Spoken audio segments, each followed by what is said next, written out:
act of retaliation, KWS Rangers pursued and possibly evicted villagers from Kotela village. Escalating the situation further, on 14th June 2024 at approximately 9:00 a.m., KWS personnel aboard a helicopter opened fire on a group of fishermen who were in an engine boat near the shores of Lake Turkana in Kanakwara village. During the ordeal, Mr. Daniel Esekon of ID number 24076166, who was one of the fishermen, was fatally shot, and the officers continued their indiscriminate firing at other fishermen despite pleas to cease fire. Honorable Speaker, these attacks have instilled widespread fear and panic among the residents of the area. Multiple fishing boats belonging to local communities have been destroyed, and many innocent fishermen remain unaccounted for and feared dead after fleeing from the KWS assault. These continued attacks pose a great danger and threat to the lives of the residents. Honorable Speaker, it's against this background that I request for a statement from the chairperson of the Departmental Committee on Administration and Internal Security on the following. 1, could the ministry provide a detailed account of these incidents, including detailing the circumstances that led to the excessive force by KWS Rangers against the residents? 2, what specific actions have been initiated to ensure a thorough investigation into these events, including the tragic shooting of Mr. Daniel Esekon? 3, what measures has the ministry put in place to ensure that the family of Mr. Daniel Esekon is compensated for the tragedy on energy regarding the recruitment of casual workers in Kenya, in the Kenya Power and Lighting Company in Lodwar and Kakuma, Turkana. Honorable Speaker, the Kenya Power Company has been engaging casual workers to supplement its workforce. There have been growing concern and grievances reported by the casual workers engaged by Kenya Power Company workers stationed in Lodwar, Turkana regarding their unsatisfactory terms of employment. It is disheartening to note that these workers who have served the company diligently for years are denied permanent and pensionable employment terms during recruitment and confirmation exercises, while their counterparts from other counties are absorbed and some even posted in Turkana County. Reports indicate that factors such as nepotism, tribalism, and lack of transparency have marred the recruitment process, therefore locking out qualified casual workers. This unjust treatment not only demoralizes the affected workers and hinders effective service delivery, but also perpetuates the marginalization of Turkana County residents from gaining access opportunities for gainful employment. Order, honorable members. Order. Order, honorable members. Order, Irene Mayaka. That Kamkunji is illegal. Honorable Speaker, it is against this background that I request for a statement from the chairperson of the Departmental Committee on Energy on the following. 1, provide a report on the number of casual workers in Kenya Power Company stations in Turkana County absorbed on permanent and punishable terms in the last 3 years. 2nd, outline the plans that have been put in place to address the plight of casual workers who have served Kenya Power Company for years without being confirmed as permanent and punishable employees. 3, what measures has the ministry put in place to combat nepotism, tribalism, and corruption in the recruitment process to ensure qualified casual workers get a fair opportunity? Thank you, Honorable Speaker. Thank you. Honorable Lilian Sioi. Thank you, Mr. Speaker. I raise to request for a Sorry, statement. Lilian, just hold. The statement is directed to the chairman of Energy. Who is the chairman of Energy? Is it? Vincent Kawaya, is he in the house?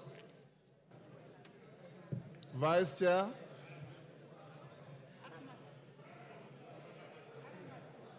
Who? Aramat, is he in the house?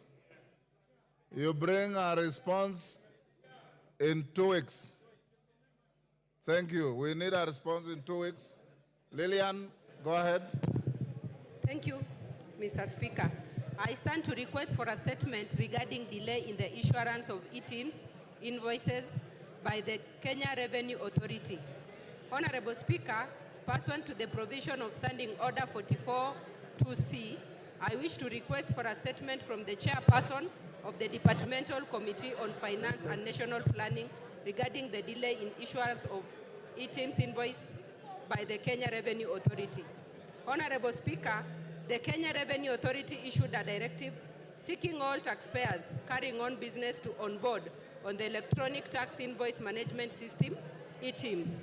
The e-TIMS was introduced through the VAT, Electronic Tax Invoice, Regulation 2020. However, taxpayers have in the recent past experienced challenges generating invoices from the e-TIMS online portal. This has resulted in delay of payment, which has caused anguish among taxpayers who conduct business in Kenya. Additionally, the challenge has caused anxiety on the taxpayers, noting that taxpayers stand to lose out on payment at the close of the financial year 2023-2024. Honorable Speaker, it is against this background that I request for a statement from the chairperson of the Departmental Committee on Finance and National Planning on the following. 1, what steps have been taken to ensure functionality of the e-TIMS online platform? 2, what is the status of successful onboarding of taxpayers to the e-TIMS online platform? Thank you, Mr. Speaker. Thank you, Lillian. Chairman, Finance and National Planning. Where is Kimani?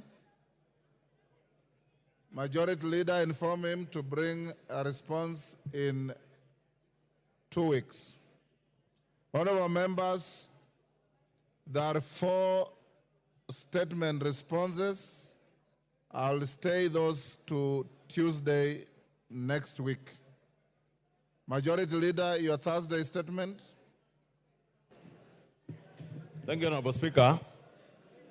Pursuant to the provisions of Standing Order 44-2A, I rise to give the following statement on behalf of the House Business Committee, which met on Tuesday, 18 June 2024, to prioritize the business for consideration during the week. As members are aware, the debate on the Finance Bill 2024 has been ongoing, and second reading is expected to conclude this afternoon. I would like to commend the Departmental Committee on Finance and National Planning, and indeed the House, for the steadfast commitment and robust engagement in this important business of great national interest. Honorable Speaker, with regards to business for Tuesday next week, the House is expected to give priority to the business bound by statutory timelines. Further, the House is likely to sit longer, especially noting the resolution of the House earlier today approving a Tuesday morning sitting. The following bills are of priority. 1, second reading of the Appropriation Bill 2024, and 2, the County Allocation of Revenue Bill, Senate Bill number 25 of 2024.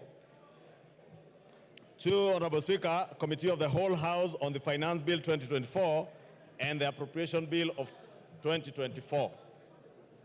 3 is the second reading of the following bills, should they not be reached today: the Land Laws Amendment Bill number 2 of 2023 and the Mang Beans Bill, Senate Bill number 13 of 2022.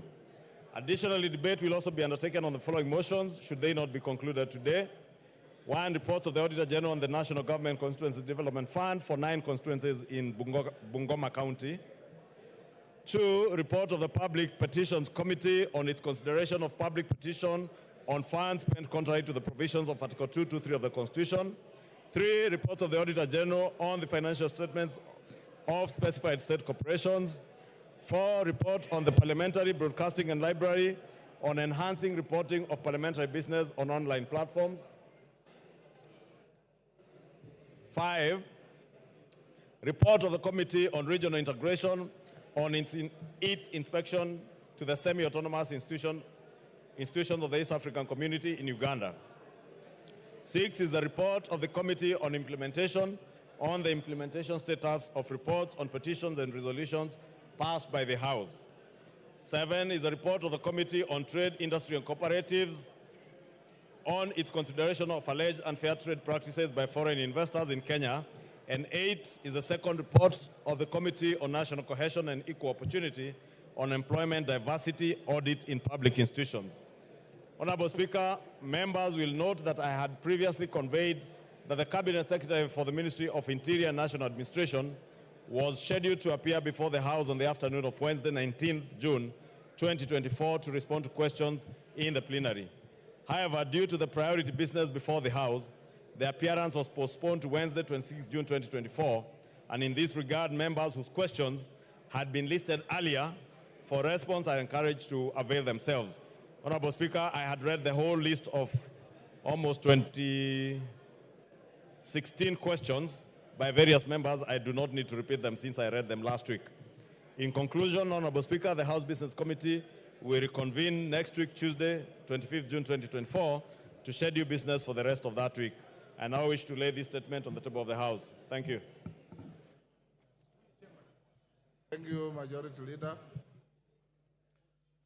So members Zair Mishimbogo, Amina Munyanzi, and Rael Kisiwai, responses to your statements will be on Tuesday.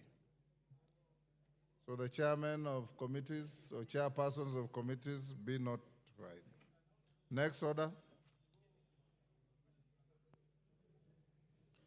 Order number 8, the Finance Bill, National Assembly Bill number 30 of 2024, second reading, resumption of debate. Yes, Senior Counsel, what is out of order?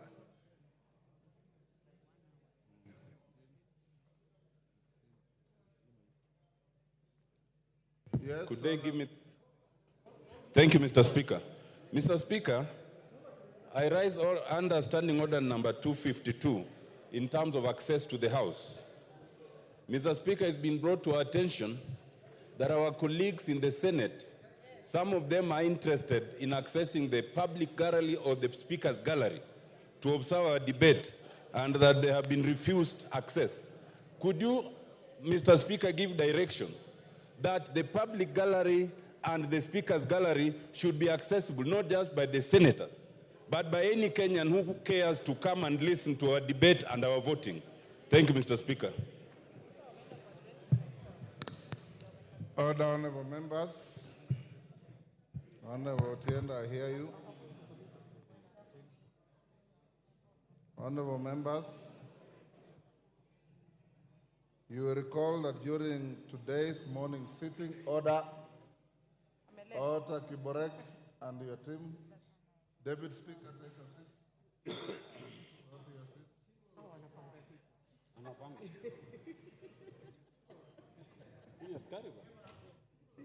Thank you. Honorable members, you recall that during today's morning sitting, the leader of the minority party, the Honorable Pio Wandai, EGH MP, rose in his place and sought guidance on an advisory from the Cabinet Secretary for the National Treasury and Economic Planning on the measures of supply and ways and means currently being considered by the House. The Honorable Minority Leader noted that the advisory from the Cabinet Secretary was couched in the form of an procedural ultimatum to the House directing against amendment of the various revenue-raising measures contained in the Finance Bill 2024. He concluded by requesting for it to be repudiated by the House as unduly anticipating debate on the Finance Bill 2024 and as an affront to the budget-making mandate of the House.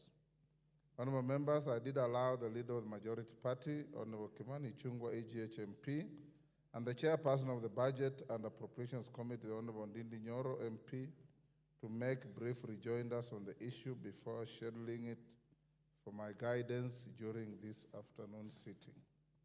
Honorable members, as I proceed to guide on the matter, I wish to note that the advice referred to by the minority leader, though addressed to the clerk of the Assembly, was copied to both my office and to the chairperson of the Budget and Appropriations Committee.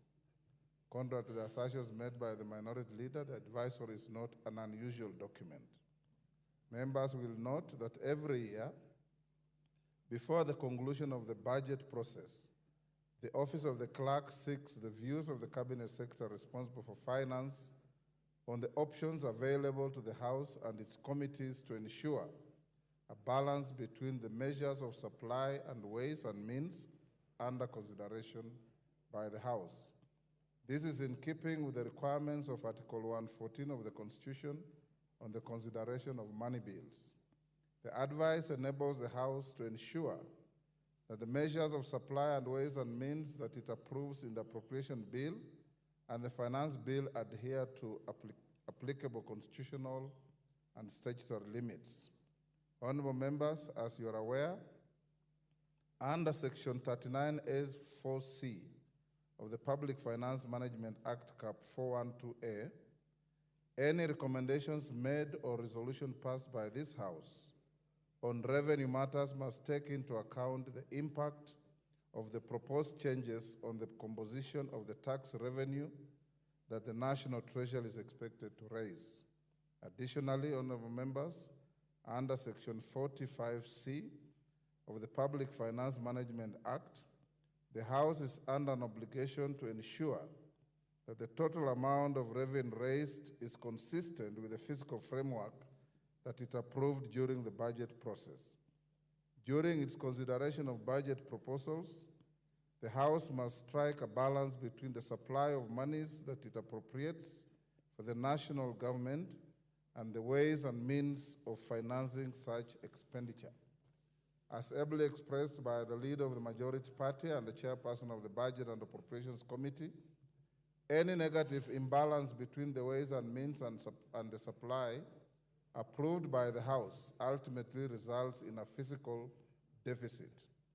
This deficit can only be addressed through borrowing, enhanced taxation, or reduction of the estimates of expenditure. Honorable members, if you listen to the contributions of the Honorable T.J. Kajwang yesterday, these are the exact words he used in his contribution. And he was very right in law and under the Constitution.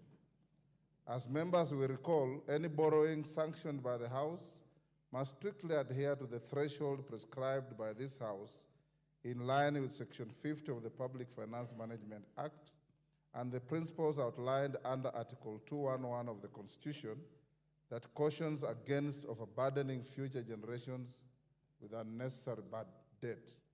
Honorable members, all things considered, my reading of the advisory from the Cabinet Secretary is that it constitutes a reminder to the House of its constitutional and statutory obligations. I do not view it as a directive in the manner argued by the minority leader. In the letter, the Cabinet Secretary reminds the House of the recent increase made to the estimates of expenditure when the House considers supply measures.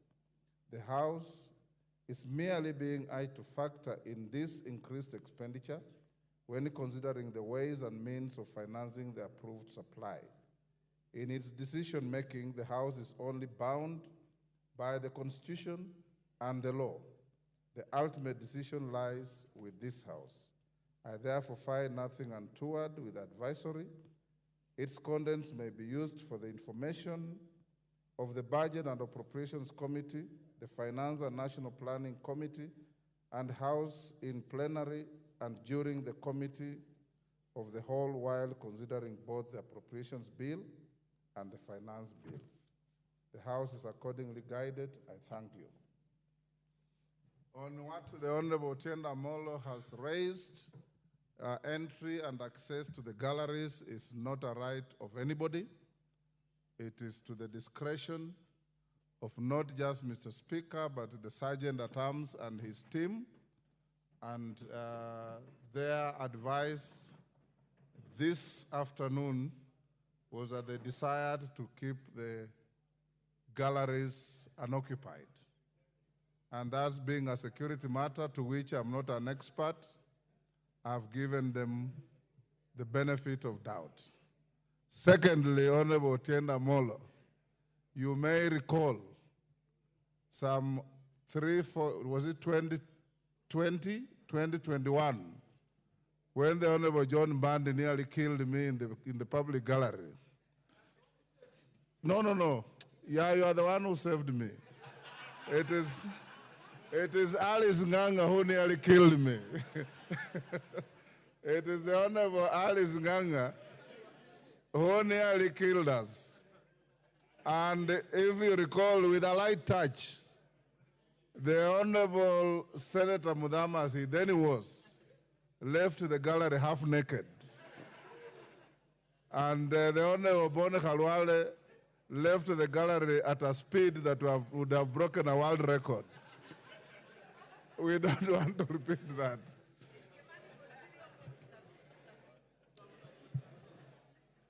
Honorable members, now we go back to the bill.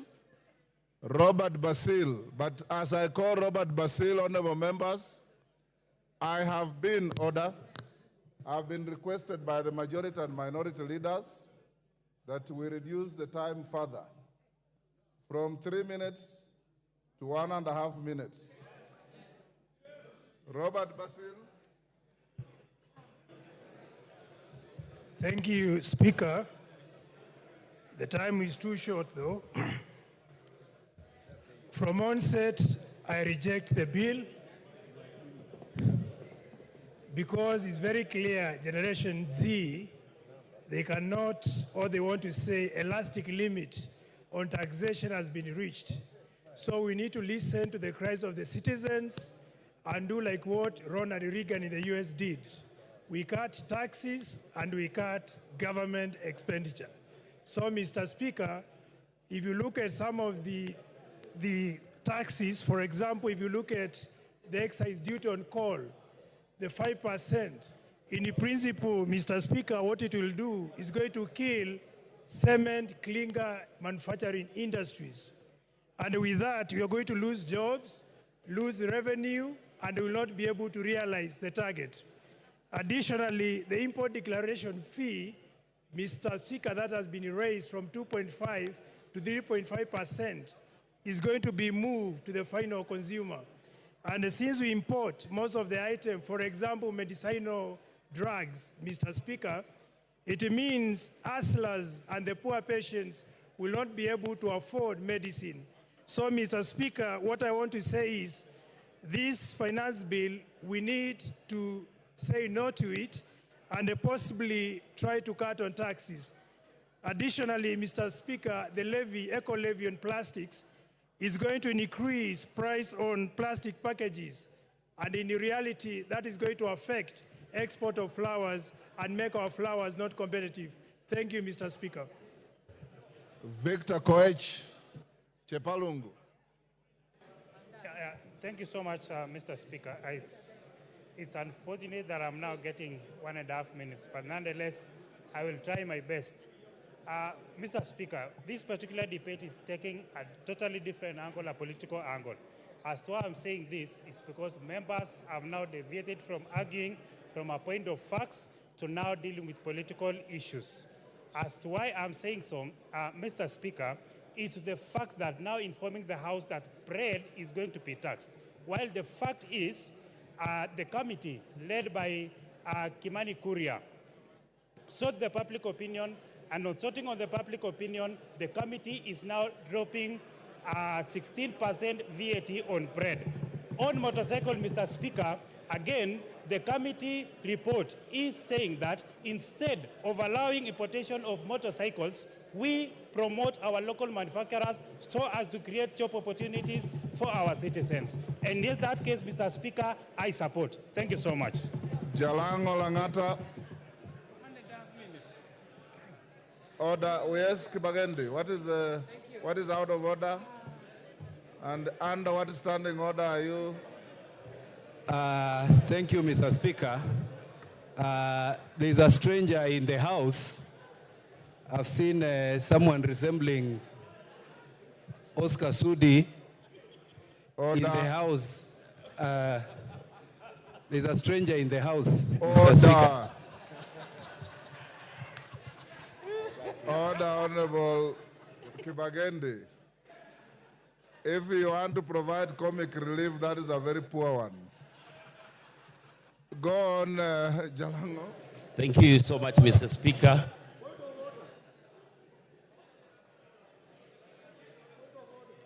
Give order, Anjala. What is out of order? Give. What standing order are you standing on? What order? What is standing 91. order? 91, Mr. Speaker. Pardon? 91. Order. Order. 91. Take your seat.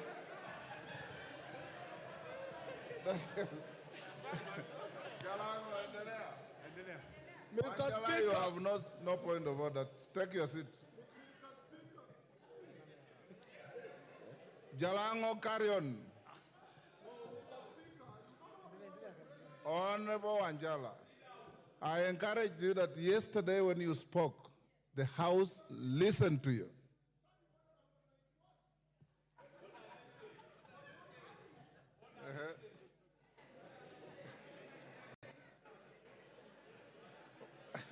What is it about?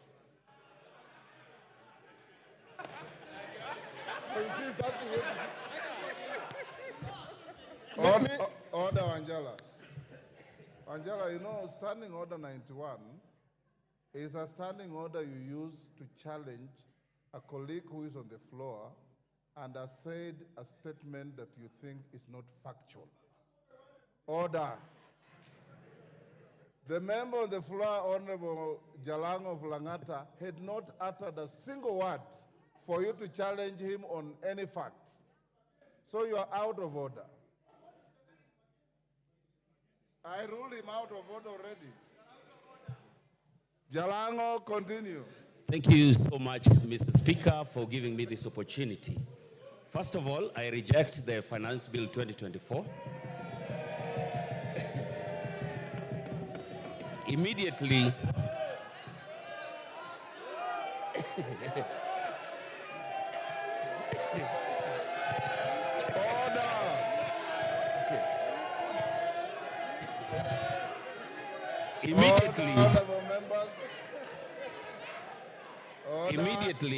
immediately touched around everything that touches a common person.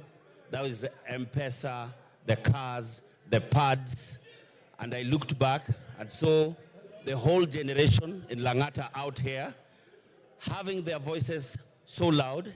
Even after the amendments, I had to make the choice that I've made today. Now,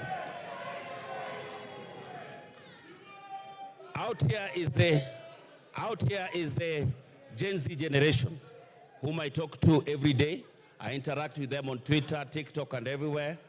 When most of you will have gone back to the villages, we will be with them here in Nairobi. The question will still be there, and most of you know, I'm the friend to the president, and I spoke to him, and he knows very well that this is my stand. Thank you so much, Mr. Speaker.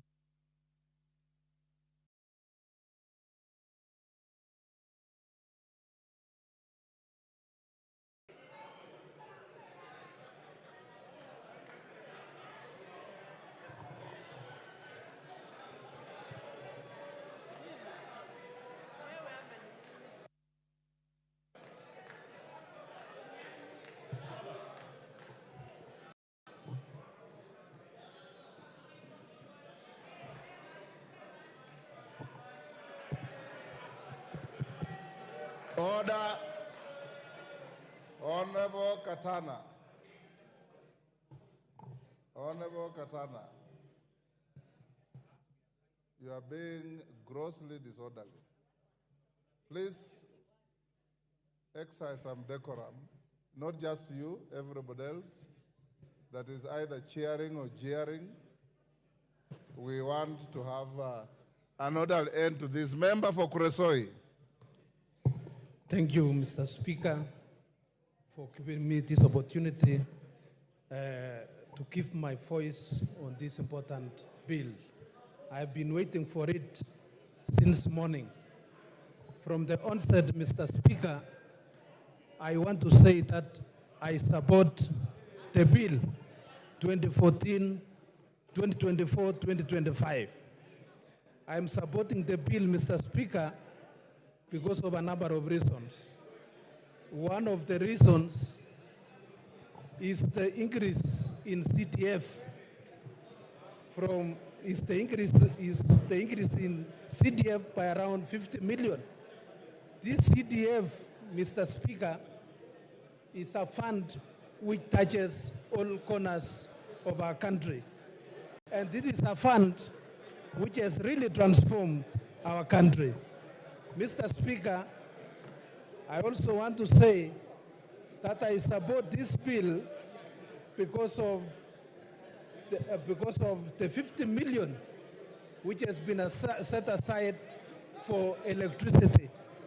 Mr. Speaker, when I go around my constituency, Kuresoi South, people are asking me about electricity, maximization of transformers, and installation.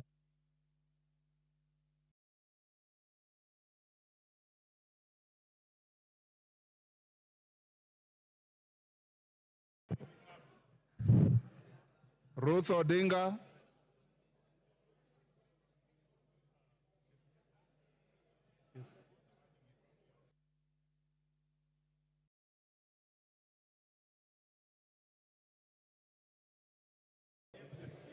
Can you give?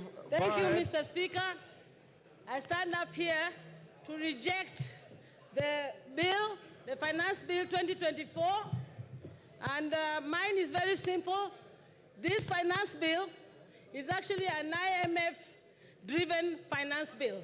One of the tenets of the IMF is to see countries that they come into to stop subsidies, also to promote privatization, but the worst is for these countries to have oppression. That is the oppression of the people. And what you're seeing out here right now on the Gen Z is not only because of the fact that there's the state oppressing them, but IMF is playing a very big role in that is happening. And my good people, let me tell you, Gen Z is out, and I'm very happy. The only thing that I really agree with this finance bill is for the Gen Z to say that Baba should be left out of this mandamano. Thank you. Roku. Thank you, Mr. Speaker. Thank you, Mr. Speaker. The people of Beira North, Mr. Speaker, 684 villages, they don't have a power connection. 684 villages, if you multiply that by 100 households per village, you realize it's quite a number of thousands of households in my constituency which don't have power. This bill, this budget, Mr. Speaker, it promises the people of Beira North that we will be connected with power. We have young people who have been employed as interns. This bill, this budget, it confirms the teachers, the young JSS teachers who have been employed as interns. And also, it promises further 20,000 young teachers also to be employed as interns, Mr. Speaker. Some of them will be coming from Beira North, the people who sent me here, Mr. Speaker. And it's for this reason, Mr. Speaker, that I support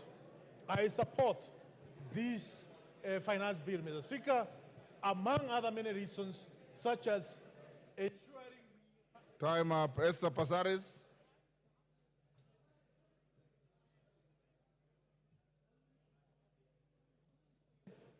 Thank you, Mr. Speaker.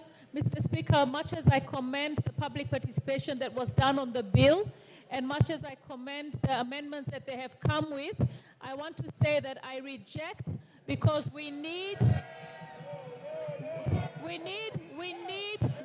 to ensure that we listen to the population and what they're saying.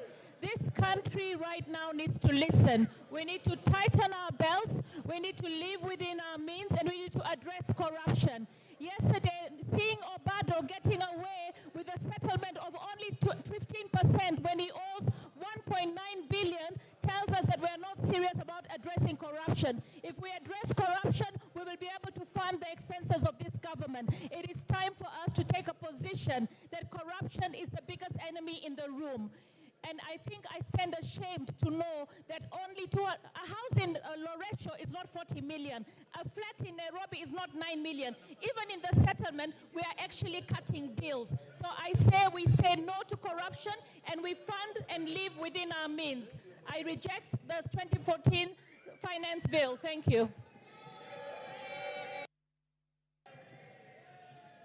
Member for Nyaribari Chache.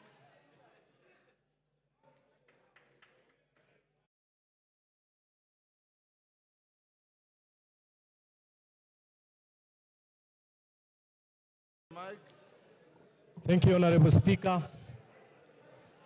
Honorable Speaker, a time has come as a godly nation to make decisions that will impact positively on the lives of the 55 million plus Kenyans. Today, Honorable Speaker, I stand here to vote and support the Finance Bill 2024 so that the people of Nyaribari Chache and the people of Kenya can get infrastructural projects, electricity, water, and much more.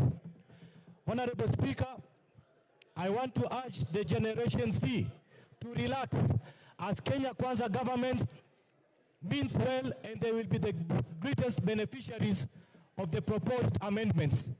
Honorable Speaker, the Generation Z are young Democrats trying to exercise their constitutional rights to picket and assemble. I am urging the Inspector General of Police, Honorable Speaker, to treat them humanly and provide them with maximum security.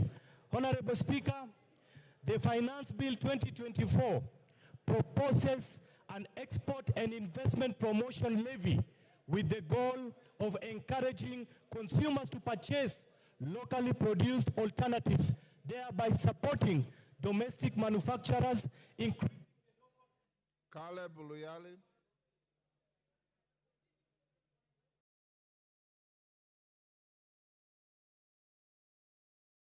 Thank you, Speaker. Finally, I got a chance. Mr. Speaker, I use only 1 minute to say we reject this finance bill, we reject the report of the committee on the finance bill. Mr. Speaker, a German social constructivist once said, Alexander Wendt, he once said that anarchy is what the states make of it. Mr. Speaker, this government is going to create anarchy in this country. And this finance bill is going to be the impetus of this anarchy. We have seen what is going around. We have seen every town in this country is occupied. And very soon, members of parliament, their homes are going to be occupied. We cannot sit here and pretend that everything is normal outside. Mr. Speaker, I want to urge my colleagues on the other side, you have a few minutes to change your mind. We must reject this finance bill. Gigi Kagombe.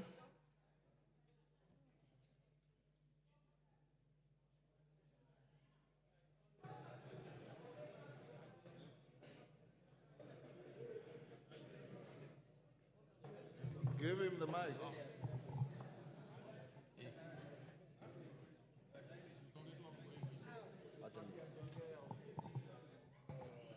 Thank you, Speaker. I stand to support this Finance Bill 2024 because, Mr. Speaker, we have a responsibility as a House to create employment for the people who are out there demonstrating. Mr. Speaker, we also have a responsibility to make sure that we give the right information to the young people of this nation. In as much as they elected us and we listen to them during public participations, we also have a responsibility to tell them the truth. Mr. Speaker, for the people who are lying in Gatondo Hospital and for the doctors who are going to treat them, I vote yes. Mr. Speaker, for the tea farmers who are in Gatondo now, and other places, I vote yes. For the JSS teachers, I vote yes. For those people who are guarding us as the police officers, I vote yes. For the members of KDF who need to be paid salaries, I vote yes. For the people that we need to create employment and to create manufacturing in this nation, we are asking that we introduce excess duty on products that are gotten from other countries so that we support our economy. Those people who are out there need jobs. In fact, those people who are being mobilized because they do not have jobs. We have a responsibility to create jobs for them, Mr. Speaker, and we shall not create. Thank you. Member for Kajiado East. Yes. Mai. Give him the mic. Yes. Okay. Mai, use the next mic. Thank you, Mr. Speaker, for giving me the chance to contribute on behalf of the people of Kajiado East constituency. I rise to oppose the finance bill for 2024 because the bill has excessive taxes on common wananchi. Mr. Speaker, as you can see, our economy has not improved, and we have about 16% of our population living below poverty line. And the reason is because of bad economy as well as corruption in this country. By taxing them more, I feel like it's putting a burden on wananchi, which we should be doing more to help them than hurting them.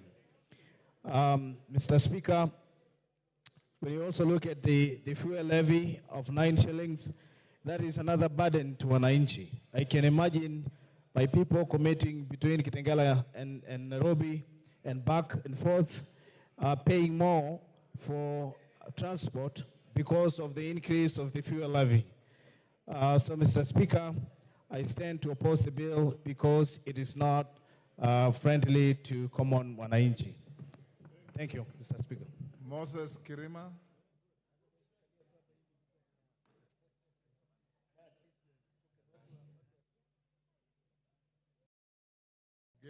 Thank you, Mr. Speaker, sir, for giving me this opportunity to contribute to this bill.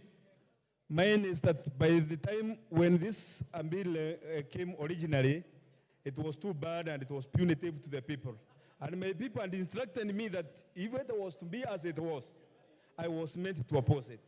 But when I came and raised the issue with the chairman of finance, Mr. Kimani Kulia, he told me that there are going to be some amendments of which actually what I was told to oppose, the bread, taxation, bondas, rentals, essentials, cooking well and avocados and the rest, the agricultural outputs.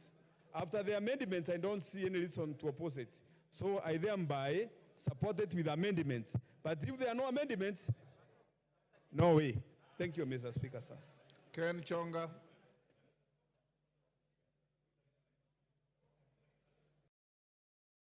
Thank you, Speaker. From the outset, Mr. Speaker, I stand to oppose this bill. Mr. Speaker, by the mere fact that the drafters of this bill were thinking of taxing bread, milk, rubber, it means that they never had a good intention for the Kenyans. This bill is obnoxious, is diabolical, this bill is pungent and shocking to the lives of Kenyans. Mr. Speaker, I was surprised yesterday, the majority leader here said that life has gone down, that the packet of maize flour right now is trading at 100 shillings. Where in which supermarket can we go and find the one packet? Not unless he has a supermarket that he can direct Kenyans to buy from. Finally, Mr. Speaker, by mere fact of adding 9 shillings to petroleum products, it is implying, therefore, the entire economy is falling down.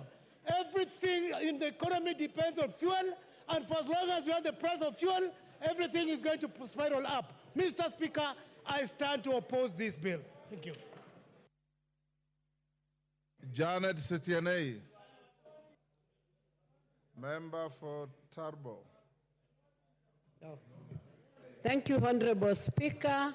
and I stand to support this financial bill 2024, Honorable Speaker, with amendments. Honorable Speaker, I support this proposed bill as one of the revenue-raising measure with proposed amendments because it's going to give Kenyans an opportunity to receive their due development.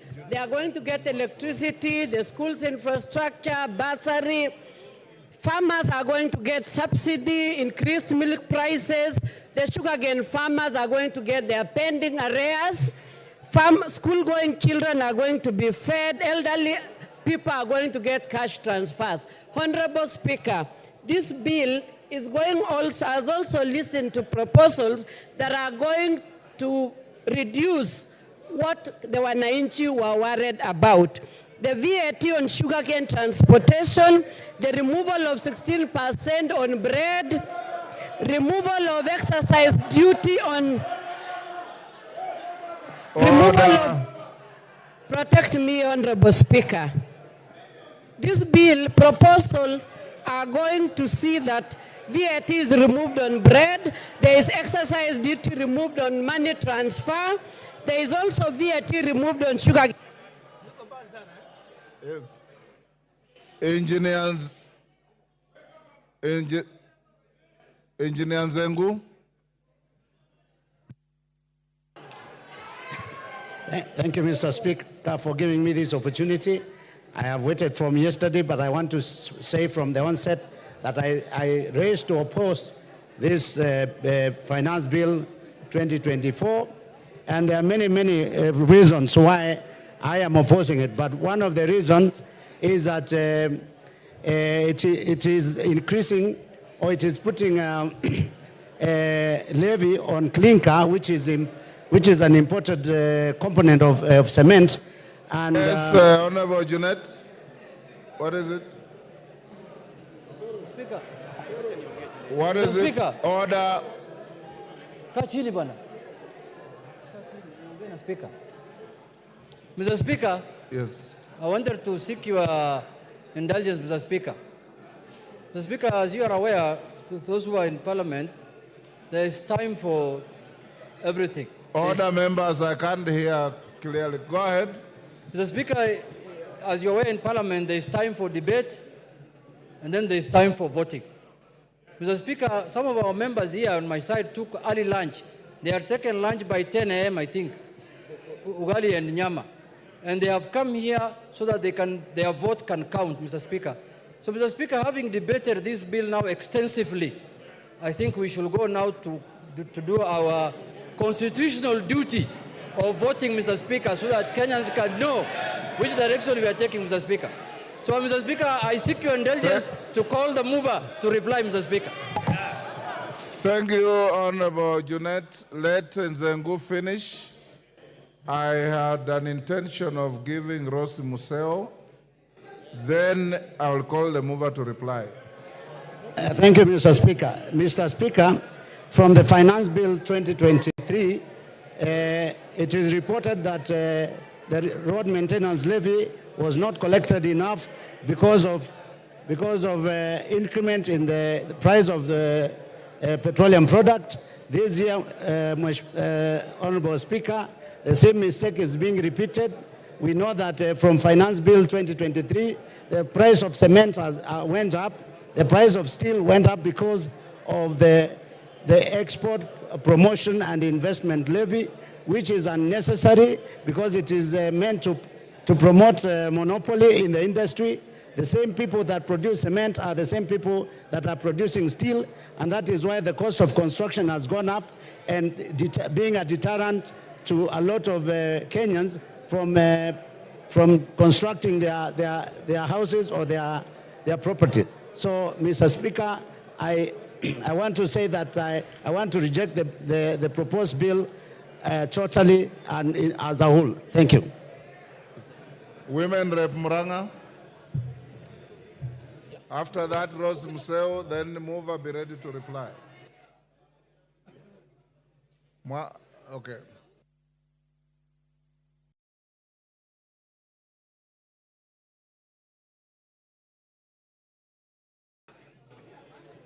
Thank you, Mr. Speaker, for giving me this opportunity.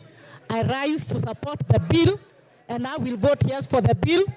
Voting for this bill, we are voting for real issues, Mr. Speaker, not for the negative things that have been said in the media to whip emotions.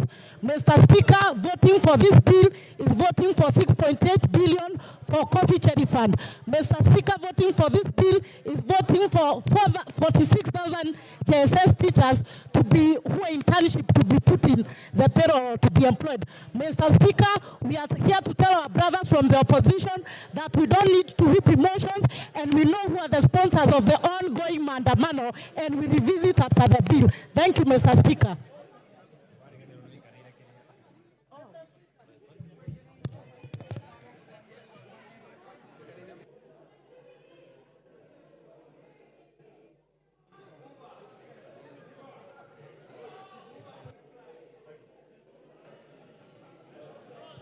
Thank you, Mr. Speaker, for giving me this opportunity to add my voice onto this. And I start by saying that I reject this finance bill 2024-2025. And Mr. Speaker, you can see from what is happening in the streets of my constituency, the picketing and the protesting the people are doing on my constituency, because this bill is not undergo due public participation. And that is why I'm saying if they listen to the people in the first place, they should listen again and they take the bill back to the people. We reject it and we ask for it to be withdrawn, be taken to the people, because the people are the taxpayers. They are the people we are subjecting to these taxes. They should be heard. And then, Mr. Speaker, I would like to ask the government side not to pretend that they are doing Kenyans favors by introducing these amendments. Actually, these amendments were not there in the Finance Bill 2023. It is not a favor you are doing the people of Kenya, and we are asking the people in the government to listen to the common mwananchi. I've done so, and that's why I reject this bill. I've also listened to my side of the divide of the government, which is the Azimio coalition with the most professors who can never be wrong on this finance bill. And that is why I reject this finance bill. Thank you, Mr. Speaker. Asante. Asante Bwana Spika kwa nafasi hiyo umenipatia. Mimi natoa sauti yangu kupinga mswada huo wa fedha wa mwaka 2024 na 25. Kwa sababu watu wa Makueni wameniambia kabisa mswada huo hawezi kukubali jinsi ulivyo, na nasema hivyo kwamba Wakenya wametoka katika janga la corona ambalo limeweza kufanya wengi waliishiwa na biashara zao, wengine hawako kazini, na maisha ya Wakenya yamekuwa katika hali ya juu sana, na serikali haijafanya mikakati maalum ya kuweza kuboresha maisha ya wananchi wa Kenya. Tungekuwa katika nyumba hii tukiongea jinsi ambavyo tunaweza kuwasaidia Wakenya waboreshe maisha yao. Nasema hivi ya kwamba kupata pesa ambazo ni za kuweza kusaidia serikali kuendelesha mambo yao, kuna njia nyingi. Kizungu kingi ambacho kimezungumzwa na mwenyekiti wa bajeti, naomba watumie, kwa maana watumie mbinu hizo, wakae chini kama kamati na kuangalia ni jinsi gani wanaweza kuleta fedha bila kumuumiza mwananchi wa kawaida. Tukiangalia mambo ya soda ambayo yamezungumziwa sana, niseme ya kwamba naomba kabisa jinsi nchi zingine zinapeana soda bure,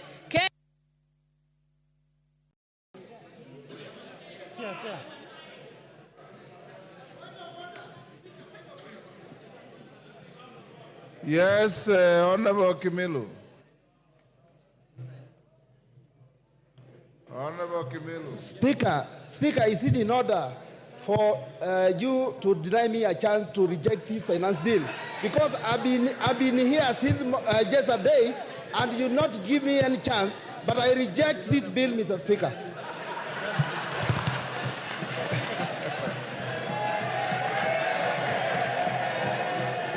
Thank you.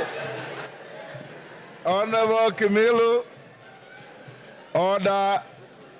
You have rigged yourself to the Hansard.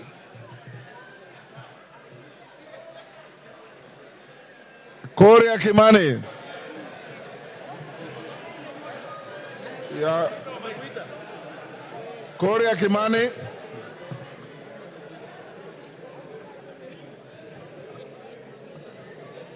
Thank you very much, Honorable Speaker. When I've watched the debates yesterday and today, I celebrate the democracy that our forefathers fought for. That Kenyans across the political divide can sit down for hours on end and discuss issues of this country. And as it has been said, the conversation on our country is no longer about our communities, it is about of how to grow our economy and our country. When we have differed on the how, not on the what we need to do as a country in order to become a growing economy. But Honorable Speaker, sadly, this debate has been skewed in a different way because of the fallacies and the lies have been told.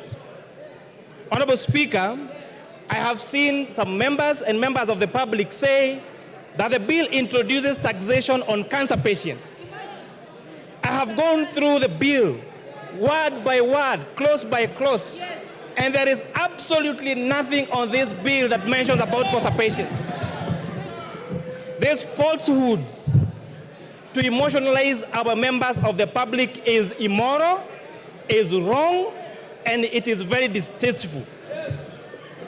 We have seen a lot of contestation, especially by our young people, that there is introduced taxation on digital content creation. Honorable Speaker, this is far from truth. In fact, the bill proposes to exclude content creation that does not lead to money generation. The rejection of this bill will make our content creators worse off than they are in the current provisions of the law. The current provision of the Finance Act talks about content creation even when it is not monetized. The bill proposes to delete content creation that is not monetized, and that is a fact of the matter. So for our content creators, rejection of this bill means that you'll be worse off than we were last year or that we were in the moment. I've watched the debate on sanitary towels and diapers. Honorable Speaker, I grew up during napkin times when children used to be napped with napkins. And I've seen how diapers has revolutionized and modernized our women. A few years ago, Honorable Speaker, the quality of a good mother and a good wife was known by how well she washed the napkins for her children. They used to soak them at night with jik, with hot water, and tie their hands to wash them white.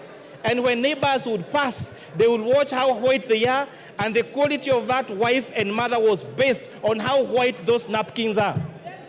Therefore, where we are in diapers, we have greatly revolutionized and given dignity to our wives and to our mothers.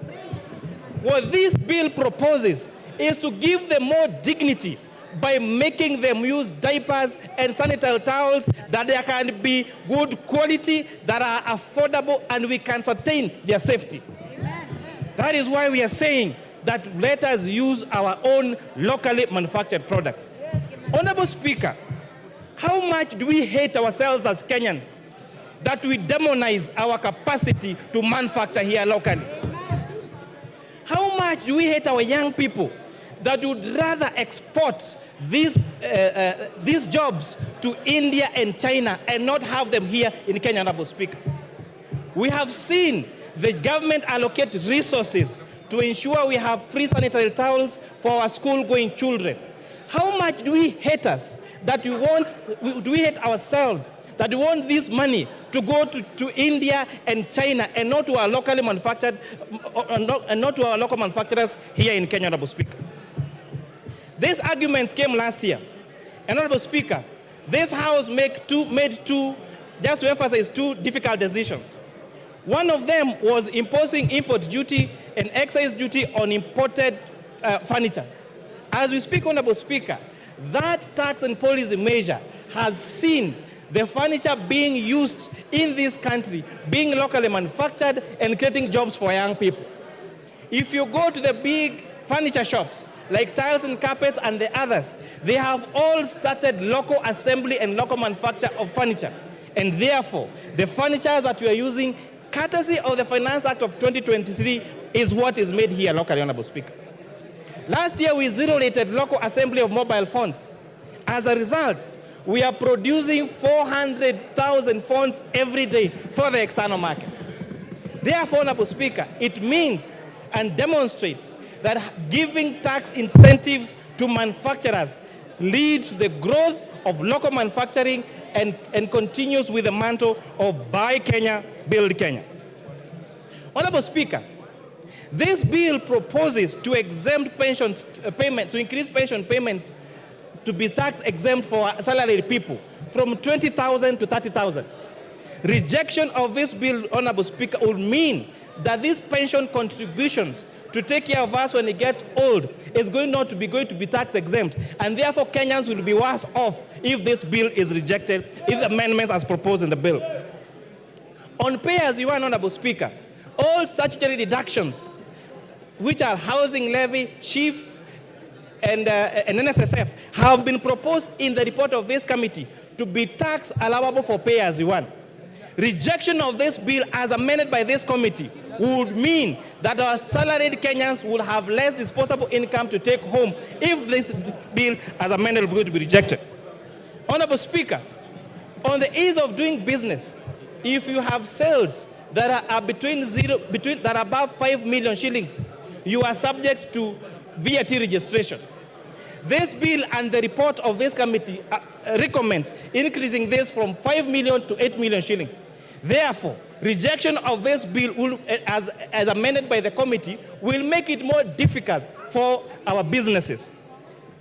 Honorable Speaker, you heard the complaints on eating systems last year for our avocado farmers and for the young traders. This bill, as proposed with the proposed amendment by the committee, is exempting subsistence farmers and SMEs with a turnover of less than 1 million shillings from... Yes, order. Jared Okello, what is the point of order? And under what standing order are you raising? Give him the mic. I thank you very much, Honorable Speaker.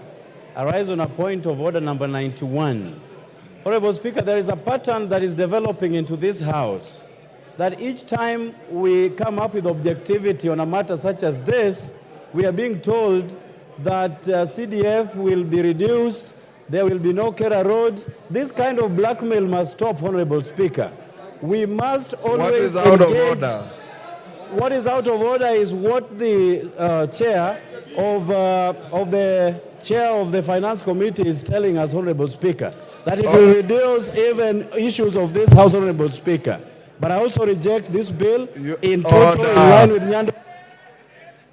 Order, Jared. That is called rigging. Finish up, Kimani. Thank you, Honorable Speaker. So saying that, Honorable Speaker, this bill, the challenges that have had on ITIMS and the complaints by our farmers and our SMEs has made this committee recommend the removal of the requirement of registration for ITIMS for farmers and has advocated for what we call reverse invoicing and the reduction of this of the threshold for registration to those with a turnover of 1 million shillings. Honorable Speaker, this is going to lead to a more ease of doing business, Honorable Speaker. On the matter of internet and all this space around internet, Honorable Speaker, this bill proposes to increase investment deductions for fiber, for identifiable rights to the fiber optic cable and spectrum license by a telecommunication operator by 10%.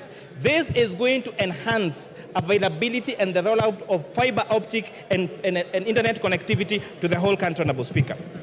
Lastly, I know the generation behind us is used, their quickest mode of communication is platforms like TikTok and Instagram.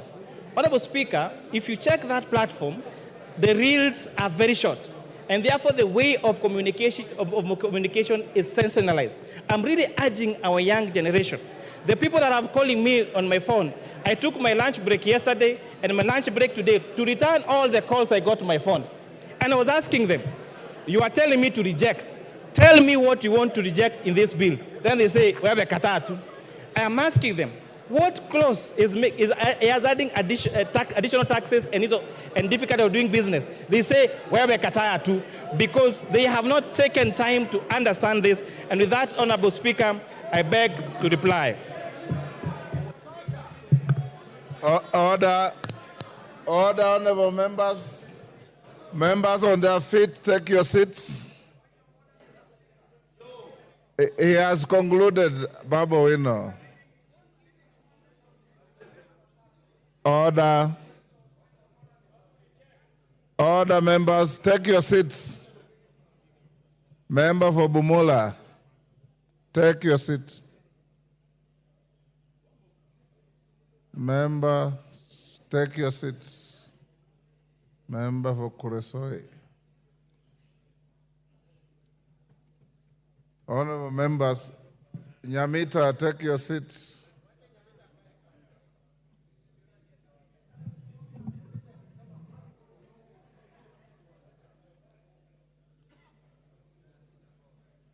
Honorable Nyamita, you can't be strolling around the house when you are being told to take your seat.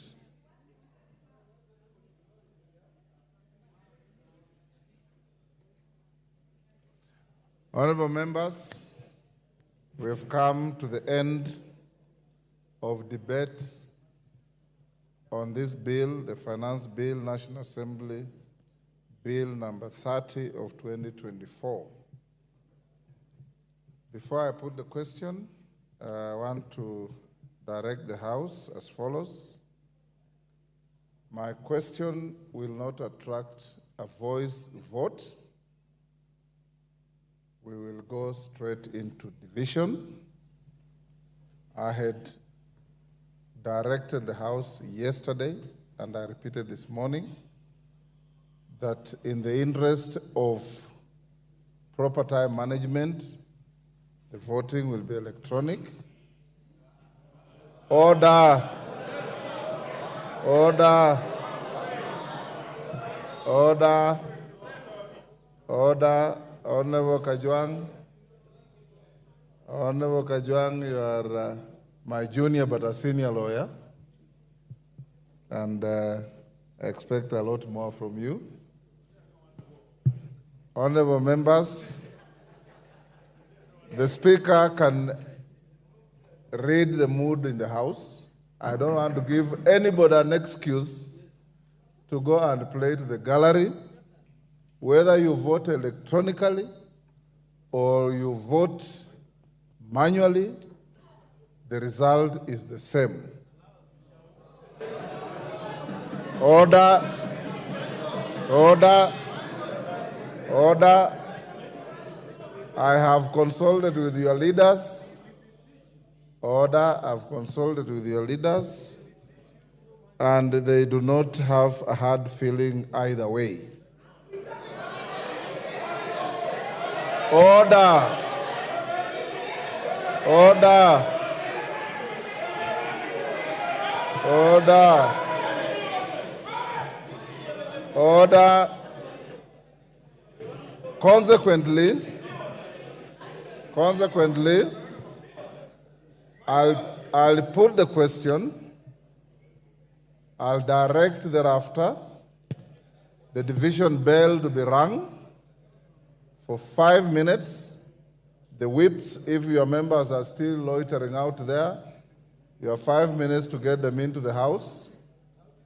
Within the 5 minutes, the whips on either side, bring your two tellers, and we will then close the bar and go into manual voting.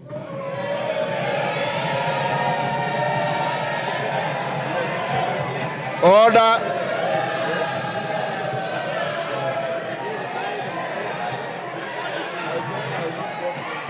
Order.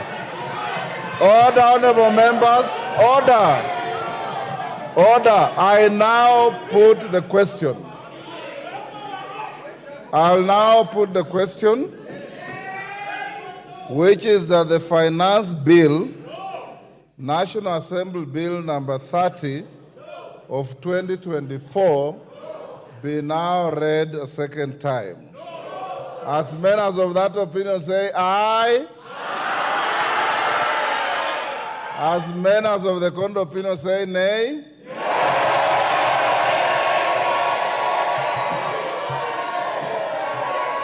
Order. Order. Order. Order, honorable members. Order. Take your seats. Take your seats. Order, honorable members. Take your seats. You are being disorderly.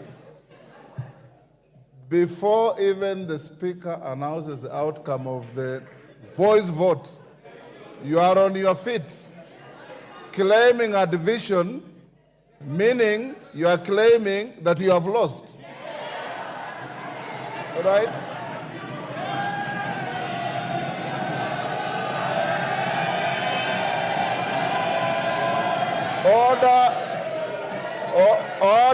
Order, Millie Odhiambo. In my many years in this house, I've never heard of the winner claiming a division. It's only the losing side that claims a division. So why are you demonstrating this? I put the question again. Order. I'll now put the question again, which is that the finance bill, I like the comic relief in the House, which is that the finance bill, National Assembly Bill number 30 of 2024, be now read a second time. As members of that opinion say aye. Will those of the contrary opinion say nay?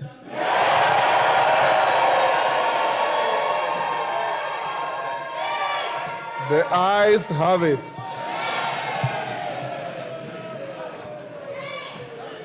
Order, take your seats. Take your seats.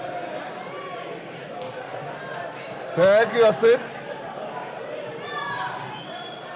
Order, honorable members. Order, take your seats. Order, take your seats. Order, Mwango, take your seat. Honorable Mwango. The claim for a division is overwhelming. We don't need to count. I now direct that the division bell be rung for 5 minutes. Junet and Osoro provide 2 tellers each. And after 5 minutes, we'll cross the bar and go to a roll call vote.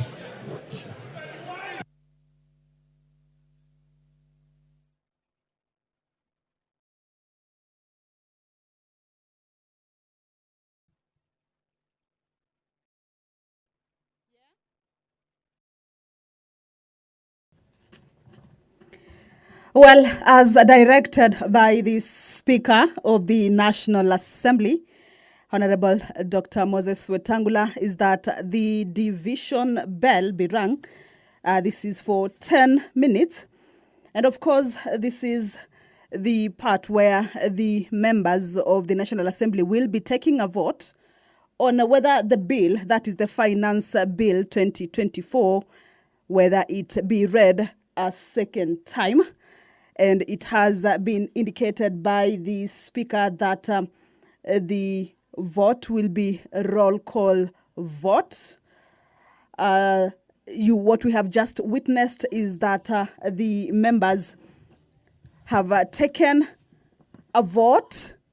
That is when the Speaker indicated that those who are of that opinion that the bill be read a second time say yes, and those who are not of that opinion say no. And it was realized that the ayes had it, but of course there was a claim for division, and that is what has necessitated this particular division.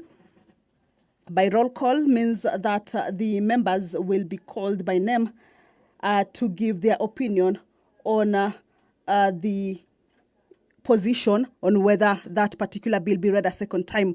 Remember, this is the point that usually comes after the bill, after debate on that bill has taken place extensively and also exhaustively on the floor of the House. The finance bill debate has been on for close to 2 days, as it started on Wednesday, that is yesterday in the morning, throughout the day, and this morning, before that debate was concluded just a few minutes ago.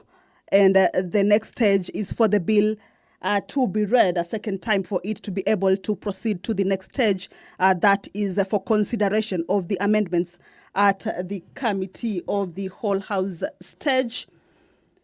Once that 5-minute division bell is over, as directed by the Speaker, the whips of the House, this means the whip from the majority side as well as the whip from the minority side, will be required to give out two tellers who will be standing on the dispatch area, where they will be able to guide or see the process of voting that will be taking place from either sides or from both sides. This is sort of to guard those votes that will be coming in from the members on the two sides. At this point, the whips also are needed to whip their members inside the chambers. Remember, at this point is where both sides need their members to be in the chambers. As you can see, the House is fully occupied, or we could say the members have come out in their numbers, of course, to give their position on this bill. There have been contentious clauses on the bill, and therefore Kenyans out there, of course, are looking at which way the members will be taking their way with regards to this particular bill. Once the 5 minutes division bell is over, the doors will be closed and the bars drawn. That would mean that the members who are not inside the chambers will have been locked out. And this is the point. This is sort of like an allowance time for the whip to be able to call their members who may be within the precincts of parliament but not inside the chambers to make their way inside that particular house, so that they can fully participate in taking that vote. Remember, the side of the opposition have been keen, saying that they will be opposing this bill in its totality or in entirety, while the members from the ruling party have hailed the bill, especially with regards to the amendments that the Committee on Departmental Committee on Finance and National Planning have brought forth following the public participation. So members from the ruling party have supported those amendments, saying it gives the bill a new look or a new face, if you may call it that way, that the issues or the contentious clauses that members of the public were against, or that had caused an uproar from the members of the public, have been addressed, and thereby what remains then it is good for the public. But the other side has maintained that it will be opposing that bill. So the purpose of this particular stage is to give room for the bill to proceed to the next stage. Debate has been concluded, and the bill will need to proceed to the next stage. If it is voted that it be read a second time, that means it will be able to proceed to the Committee of the Whole House. Committee of the Whole House is where amendments are considered, and you will recall that the Speaker, since the debate began, had indicated to the members that whoever may be having amendments to the bill, that they forward those amendments so that they can be considered at the Committee of the Whole House stage. So that is the division bell underway. It is a 5-minute division bell just for the members to be able to interact more with, the contents of the bill, or even just ventilate on which way they will be taking the vote, because once they come back, then their voice will be heard on whether the bill proceeds to the next stage or not. Remember, these are two sides, and it will be a roll call vote. Pursuant to Standing Order number 72, Standing Order number 69, which is on voting in the House, and Standing Order 72 specifies the mode of voting, that is the roll call of voting, which is what will be taking place this afternoon. Each member will be called out by their name to declare their position on this particular stage where the bill is at. And once that is complete, then the results will be on. Of course, we'll be giving you the screen on the results as it continues on the floor of the House. Two tailors from the two sides will be at the dispatch point. That is where they will be taking a keen look at how the voting is taking place from both sides. Voting that will be done by members from their side. And it is a crucial stage because the contentious, or the bill has been termed contentious and has attracted a lot of interest. That is the Speaker addressing the House. Allow me to hand you over back to this live broadcast. Good afternoon.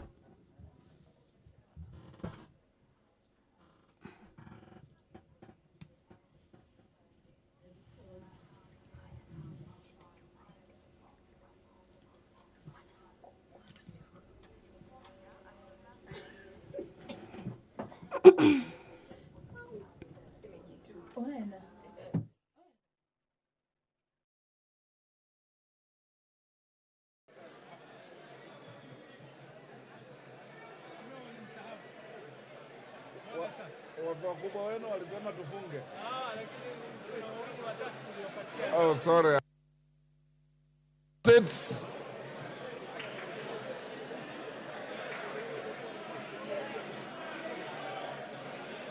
Order. Honorable members, take your seats.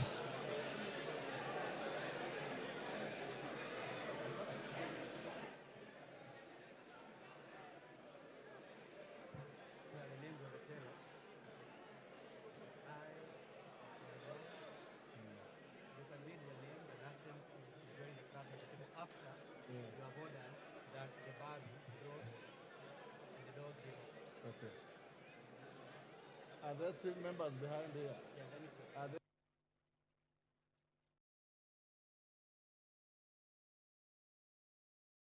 members? Order. Take your seats.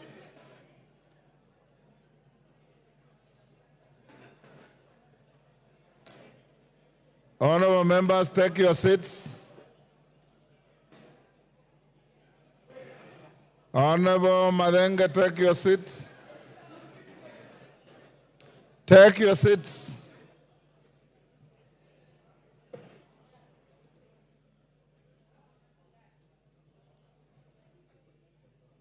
Honorable members, take your seats.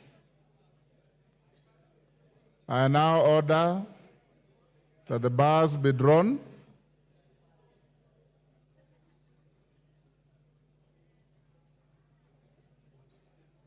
Doors be locked.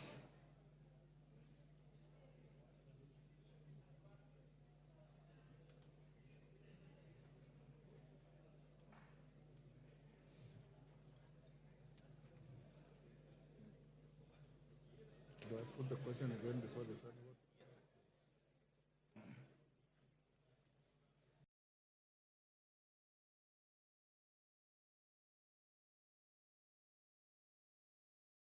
Honorable members, take your seats. Honorable members, take your seat. Johanna.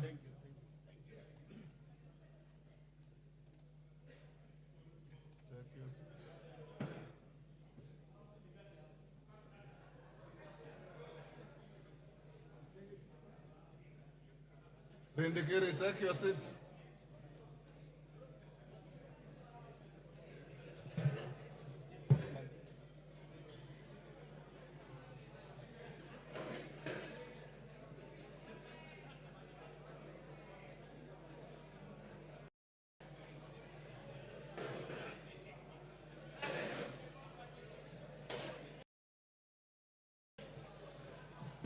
Order.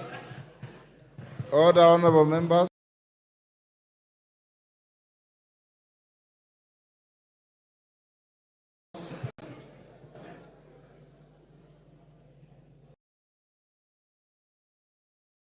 Honorable members, the following have been appointed by the whips as tellers for the ayes: Robert Bukose MP, Eric Wamumbi MP.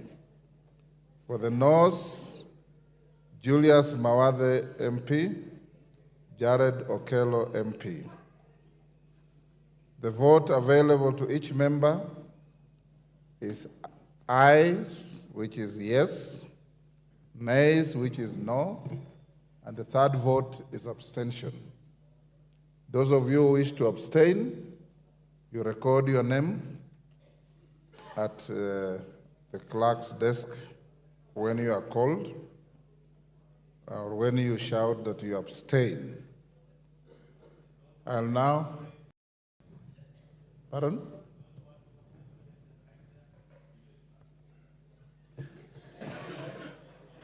Order, Didymus. I know that we have locked the doors out there. In case of extreme pressure for any member to go to the washrooms behind the speaker's chair are still available. But I'm not encouraging a queue towards those facilities, because under your standing orders, when a vote is being taken, no member is allowed to walk around. You remain in your seats. You remain silent. When you are called out to vote, it is you to say yes or no. Any member who interjects and becomes a nuisance, the Speaker has the right to declare your vote invalid.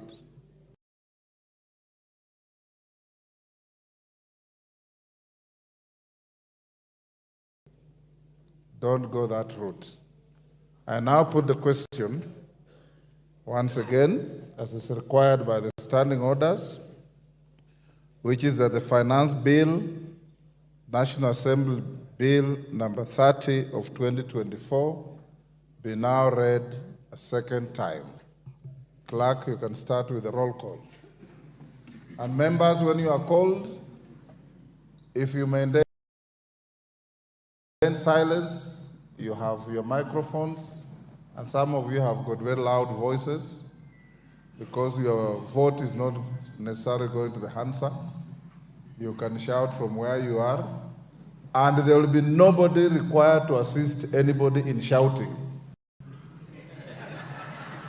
Every individual is voting on their own. And I repeat, if you engage in the kind of conduct my brother from Budalangi normally does, your vote will be declared invalid. Order. Clerk, can we proceed? The tellers. Order, Honorable Angela. Take your seat, my brother.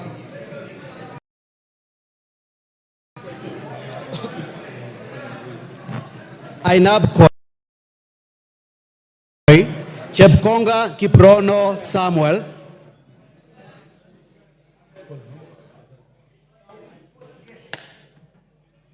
Aina Moi Langat Benjamin Kipkurui, Aldai Kitani Marian Jebet,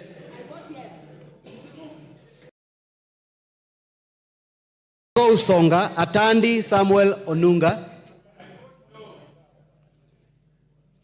Awendo Owino John Walter, Bahati Mrembo Irene Njoki, Bahati Mrembo Irene Njoki, Balambala Shurie Abdi Omar, Balambala Shurie Abdi Omar,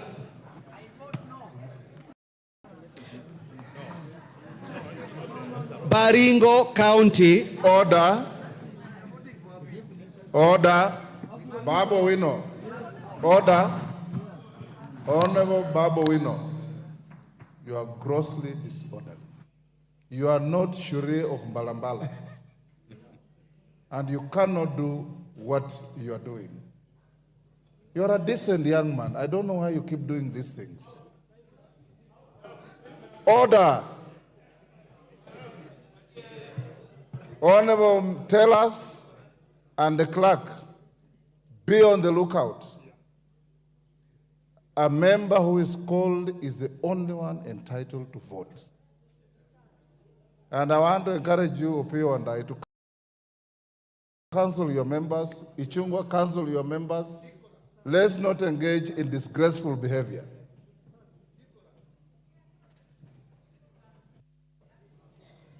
Baringo County. He's absent. Balambala Shurie Abdi Omar,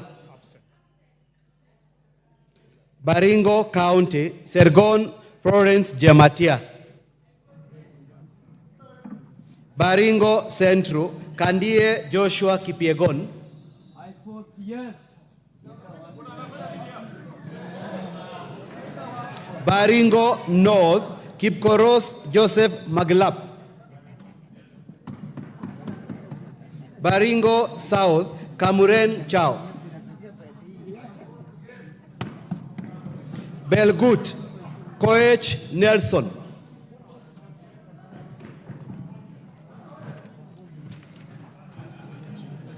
Bobasi, Momanyi Innocent Obiri,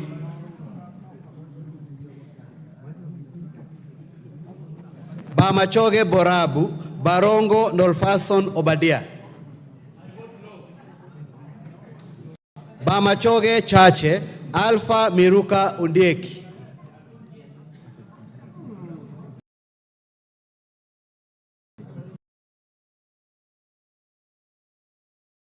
County, Kilel, Bomet County, Lynette Chepkoril,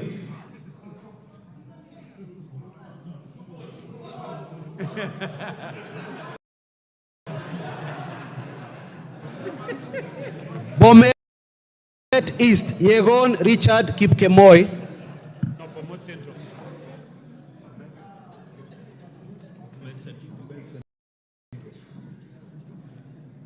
Bomet Central, Kilel Richard Cheruyot,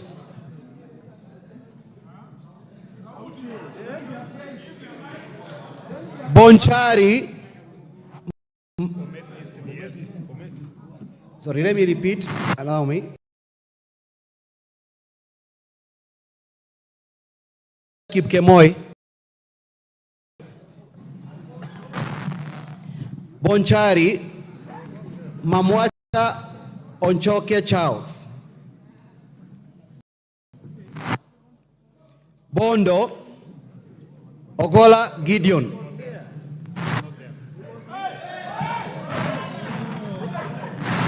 Bondo Ogola Gideon Ochoanda,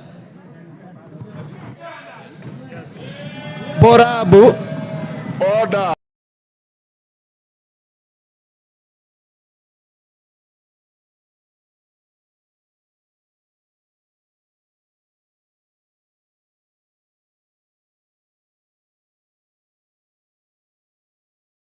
No cheering. There's no vote that attracts any cheering.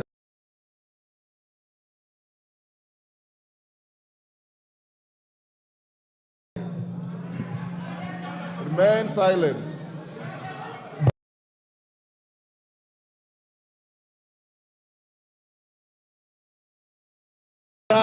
Ose Patrick Kibagendi.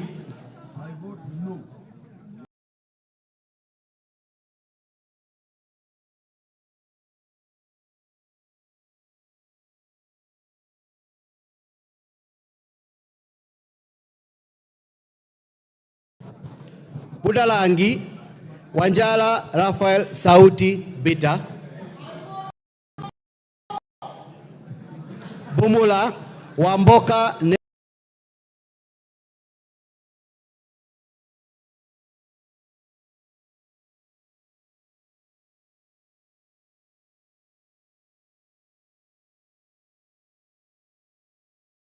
Jack. Bungoma County.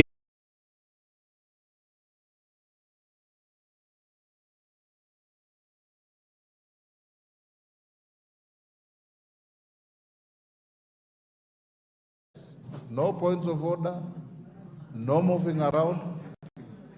They tell us. Eldas.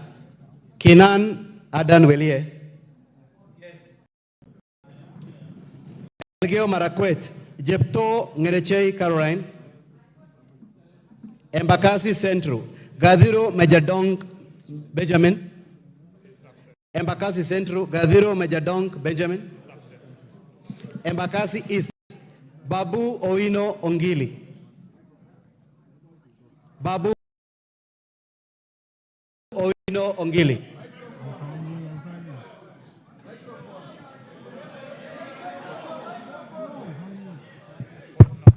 Embakasi North, Gakuya James Mwangi.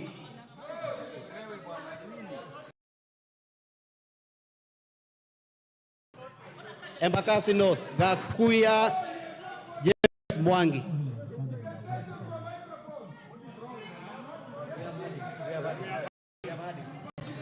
The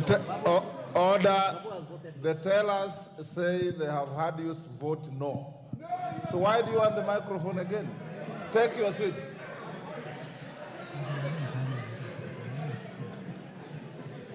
Embakasi North, Gakuya James Mwangi.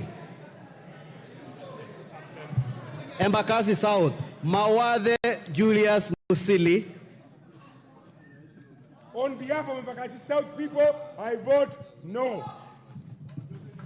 Embakasi West, Mwenje Mark Samuel Mureithi. Embu County, Double N Pamela Njoki. Mgwen, Lelmegit Joseph Kipto. Emuhaya, Omboko Milemba. Emuruadikir, Johanna Ngeno. Endebes, Pukose Robert. Yes. Fafi Yakub Farah Sala. Fafi Yakub Sara. Yes, voted yes. Funyula Oundo Wilberforce Jambo. Galole Hiribaye Said Buya.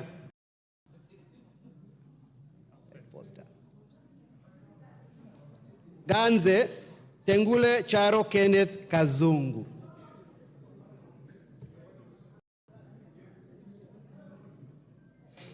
Garissa County. Siad Udgon Amina.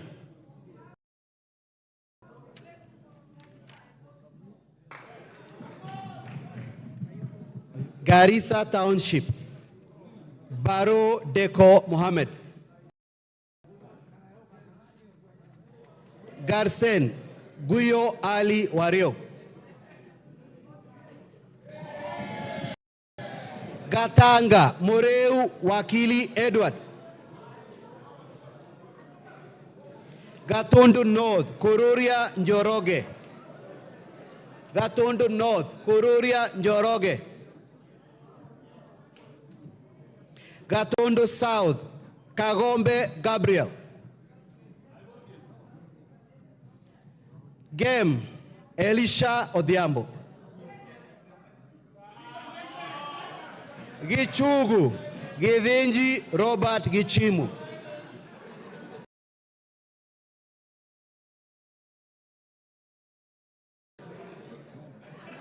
Gilgil, Martha Wangari.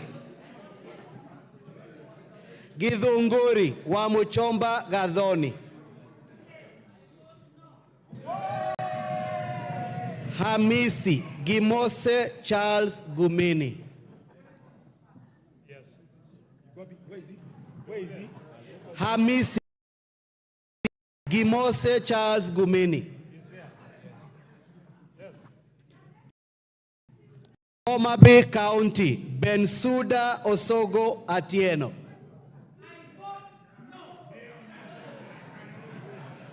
Homa Bay Town,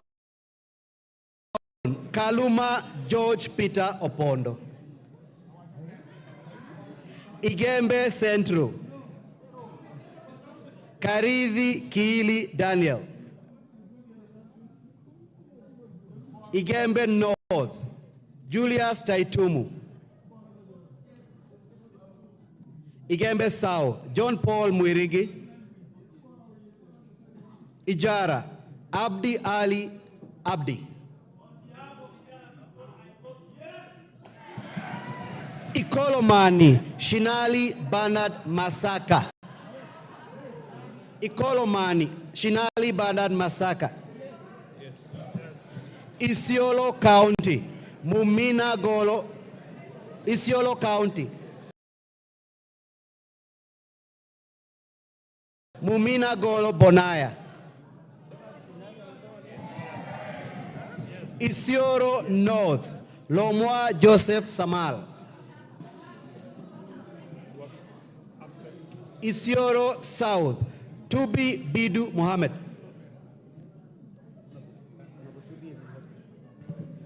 Honorable members, your colleague Honorable Tubi of Isiolo South is recuperating in Nairobi Hospital. I talked to him this afternoon. Let's pray for him. There is no vote for him. Go. Jomvu Badibadi Twalib. Juja Koimbori George. Juja Koimbori George.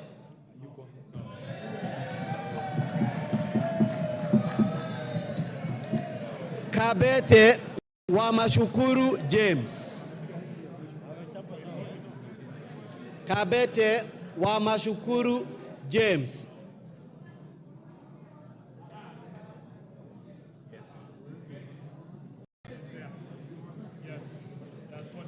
Kabondo Kasipul, Eve Obara Akinyi. Kabuchai Kalasinga Wekesa Majimbo.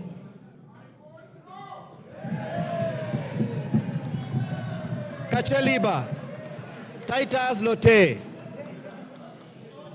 Kacheliba Titus Lote. Kaiti Kimilu Joseph Kivinda. Kajiado County Sankaire Lea Sopiato. Kajiado Central Memusi Kanchori.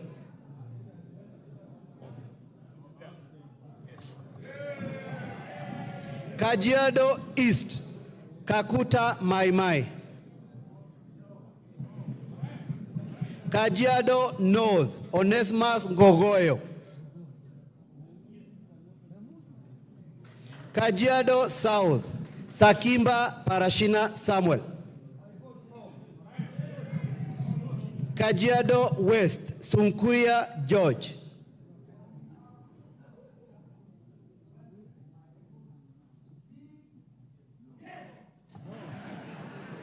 Kakamega County Elsie Muhanda.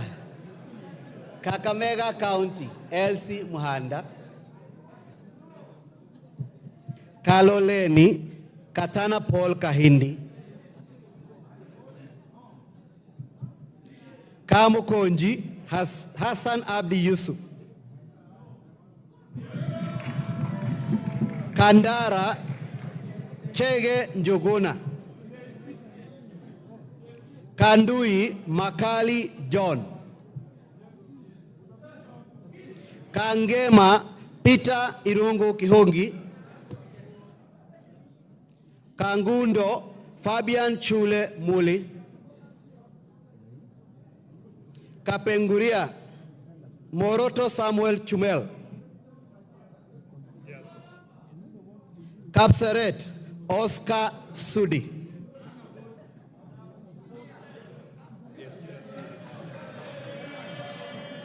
Karachuonyo Adipo Andrew Okwome,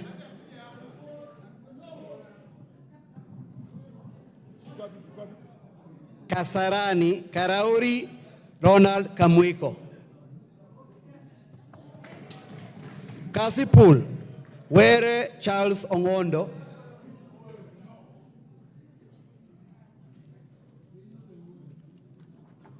Kadiani Robert Mbui,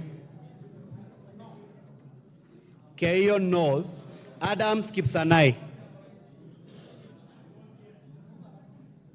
Keio South Gideon Kimayo,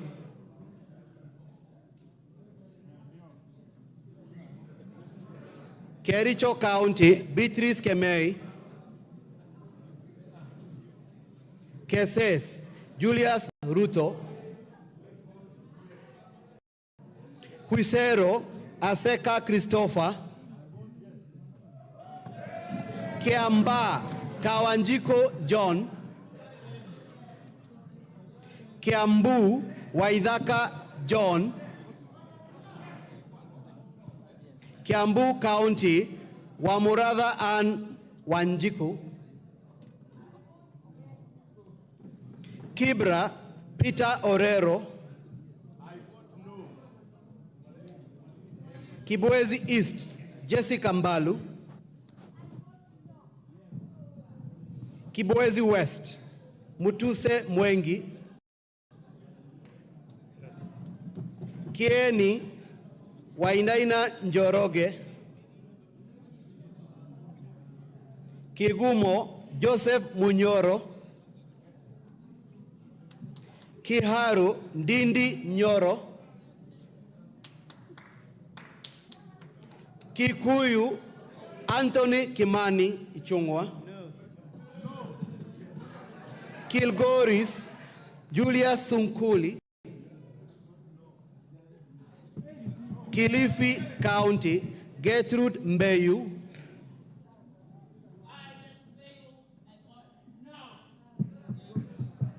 Kilifi North Owen Bayer, Kilifi South Richard Ken Chonga, Kilome Nzambia Kidwa, Kimilili Didmas Barasa Wekesa,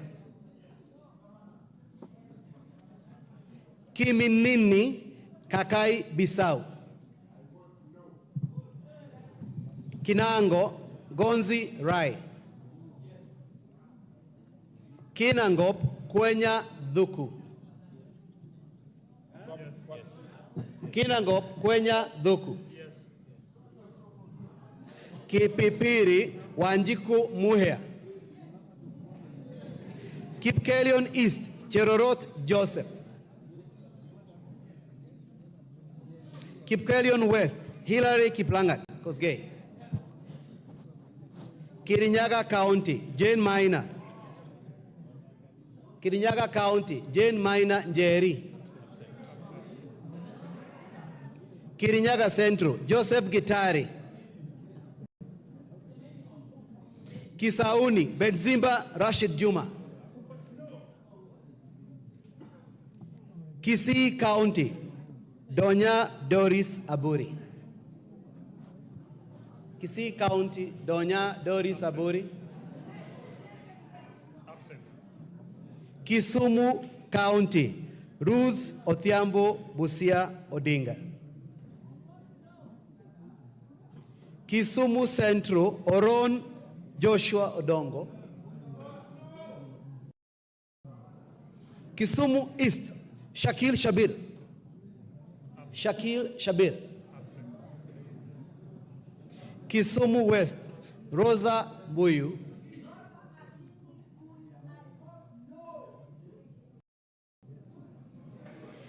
Kitui County, Kasalu Irene Mudhoni.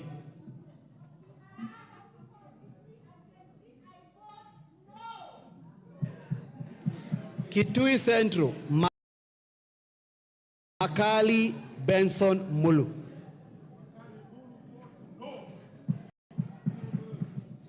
Kitui East, Nimrod Mbai. Kitui Rural, Mboni Mwalika. Kitui South, Recho Nyamae Kaki. Kitui West, Edith Nyenze. Kitutu Chache North, Japheth Nyakundi Mokaya. Kitutu Chache South, Kibagendi Anthony. Kitutu Masaba, Gesairo Clive Ombane.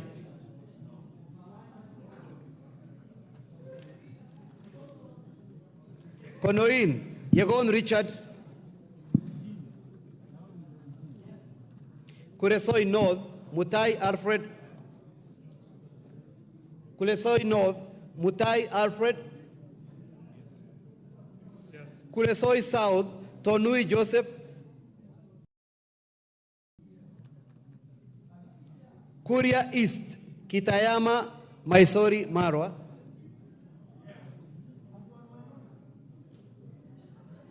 Kuria West, Mathias Robi. Kwale County, Fatuma Masito Hamisi. Kwanza, Fanidad Wanyonyi. Lafe, Abdurrahman Mohamed Abdi. Lafe, Abdurrahman Mohamed Abdi. Lagdera, Mohamed Hussein Abdikadir. Laikipia County, Jane Kagiri. Laikipia East, Kiunjuri Festus. Laikipia North, Sarah Korere.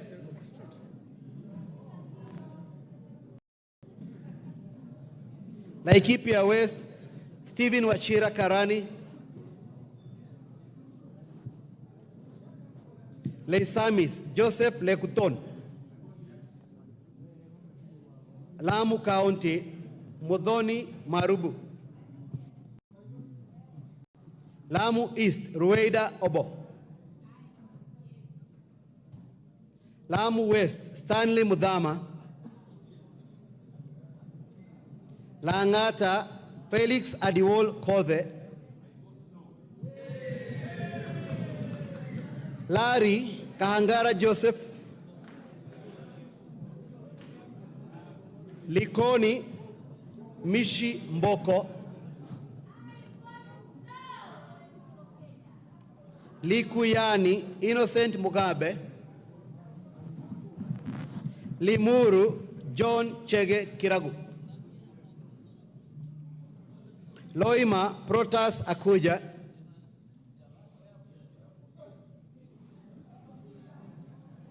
Luanda, Dick Maungu. Lugari, Nabi Naboera Daraja. Lunga Lunga, Chiforomondo, Mangale Munga. Lurambi, Titus Hamala Mkhwana. Mara, Kareke Mbiuki. Machakos County, Joyce Kamene.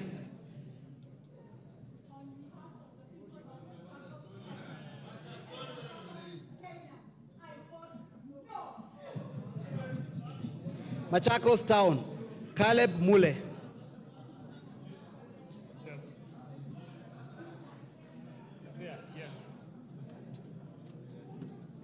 Makandara George Aladwa, Makueni Suzanne Dunge Kiamba, Makueni County Rose Mumo Museo, Malava Malulu Ichendi,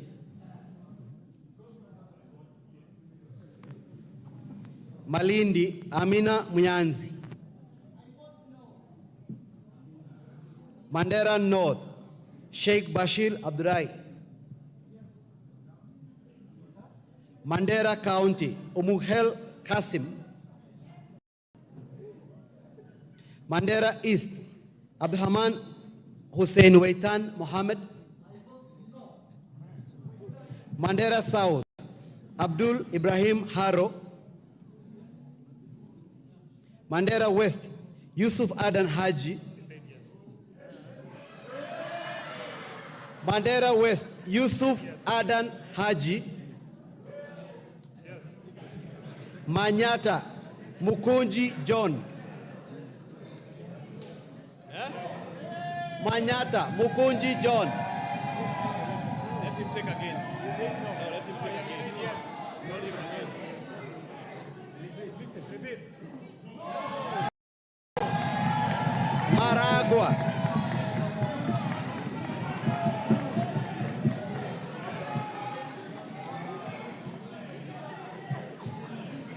Maragwa wa Maua Njoroge,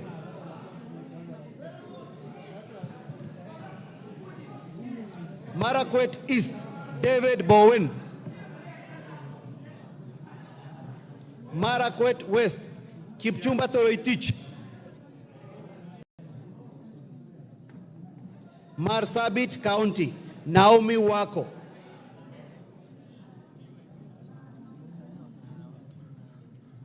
Masinga Joshua Mwalio,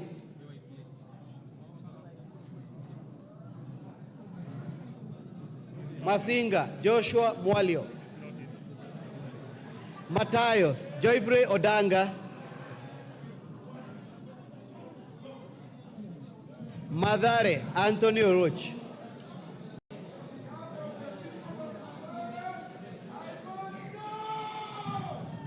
Madioya Edwin Mugo Gichoki, Madira Eric Mwangi Kahogu, I vote yes. Matuga Kasim Sawa Tandaza, Yes. Matungu Nabulido Peter Oscar, Yes. Matungulu Stephen Mule, Mavoko Patrick Kingola Macau, Mbere North Geoffrey Kariuki Kiringa, Mbere South Nabat Bernard Muriuki, Yes. Yes. Boni Erastus Kibasu,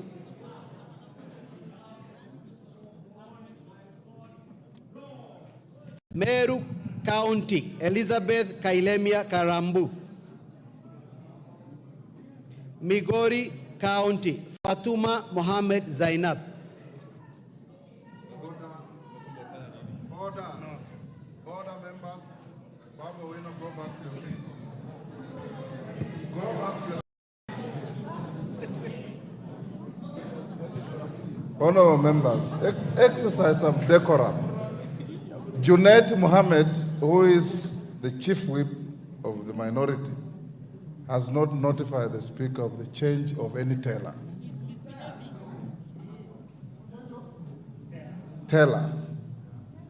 And you also go through elections. Once you appoint accounting agent, he remains accounting agent to the end. Isn't that so?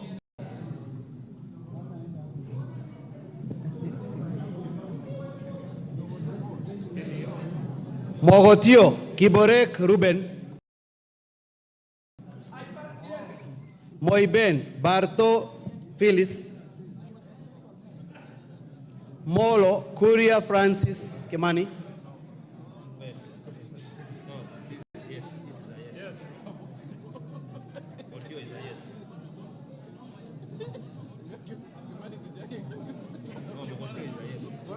Mogotio Kiborek Ruben. It was yes. No. Yes. Kiborek. Yes, it's a yes.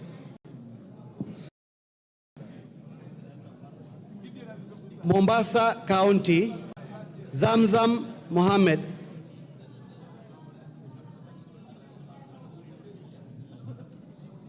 Mosop, Abraham Kirwa.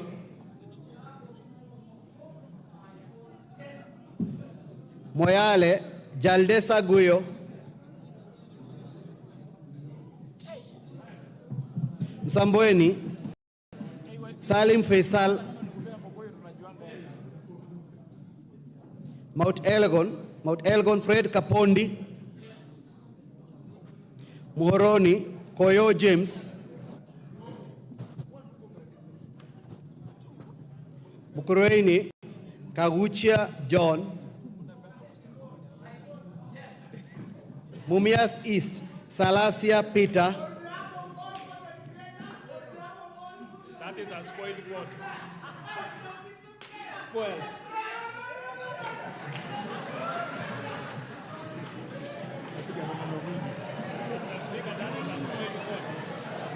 Mumias West. Order. Order. Order. Order, members. Order. Honorable Salasia, you are treated as if you have not voted. Can you vote? No theatrics. Mumias West, Johnson Naika. Murang'a County, Betty Maina Njeri.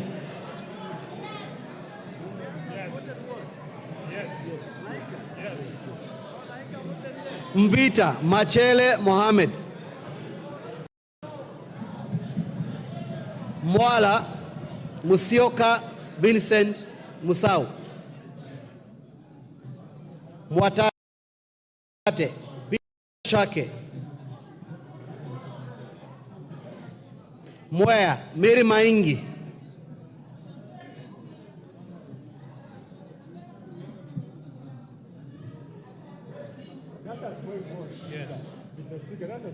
Mwingi Central. Members, avoid making speeches when you vote. Where can you vote? Miri Maingi. Okay. Mwingi Central, Muliungi Gideon Mutemi. On behalf of Mwingi Central, I vote no. Mwingi North, Nzengu Paul.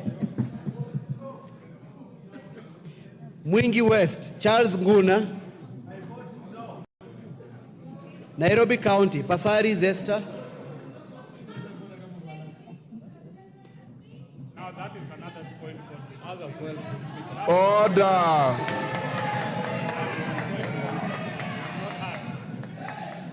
Naivasha, Jane Kihara.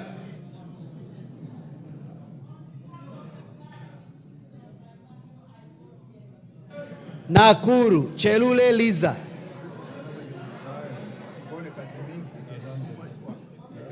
Nakuru Town East, David Gikaria.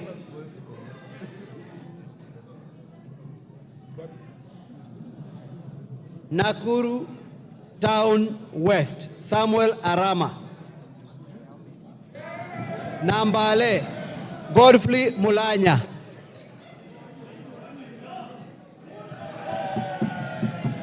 Nandi County, Cynthia Muge. Nandi Hills, Bernard Kitur.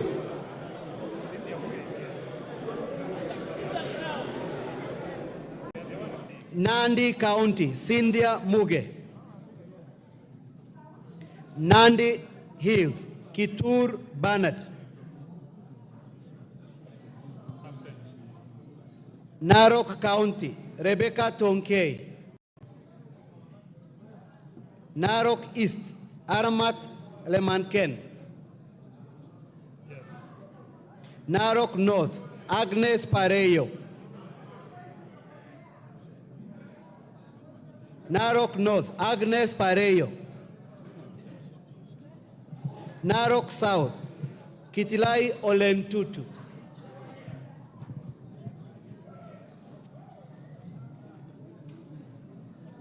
Narok West, Gabriel Tongoyo. Navakholo, Emmanuel Wangwe. Daragwa, George Gachagua. Ndiwa, Martin Peters Owino. Ndia, GK Kariuki Macharia. Njoro, Charity Kadhambi Chepkwoni. Charity Kadhambi. Yes. North Hor, Guyo Ade Wario. North Imenti, Rahim Daud. North Mugirango, Joash Nyamoko. Nyakach, Aduma Joshua Owor.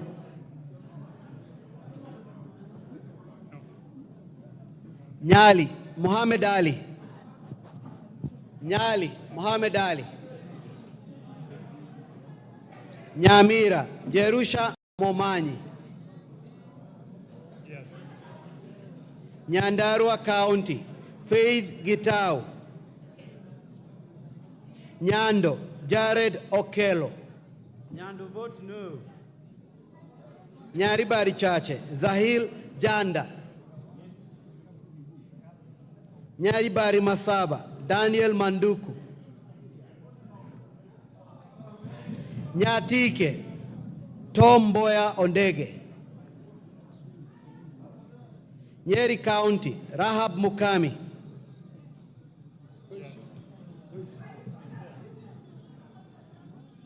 Nyeri Town, Duncan Madhenge. Oljororok, Michael Muchira. Ol Kalau, Kiaraho David. Odaya, Michael Wainaina. Pokot South, Kosing David.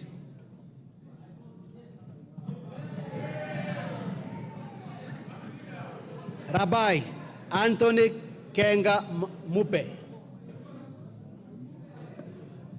Rabbi Anthony Kenga Mupe.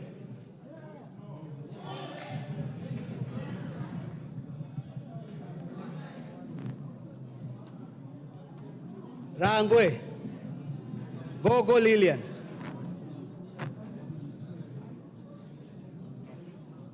Rarieda Paul Otiende Amolo. Rongai Paul Kibet Jebor. Rongo Paul Abor. Roy Sambu Mwafrika Kamande.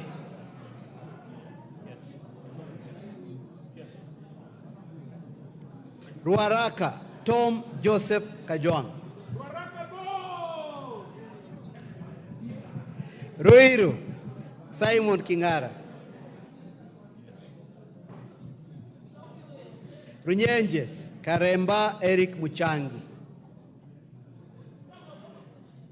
Sabatia Sloya Clement Logova. Sabatia Sloya Clement Logova. Saboti Caleb Amisi. Saku Dido Raso. Samburu County Pauline Lengurus. Yes. Samburu East Lekumontare Jackson Letoijoni. Yes. Samburu North Letepila Dominic. Yes. Samburu West Josephine Lesuda Naisula. Microphone. Josephine Naisula Lesuda.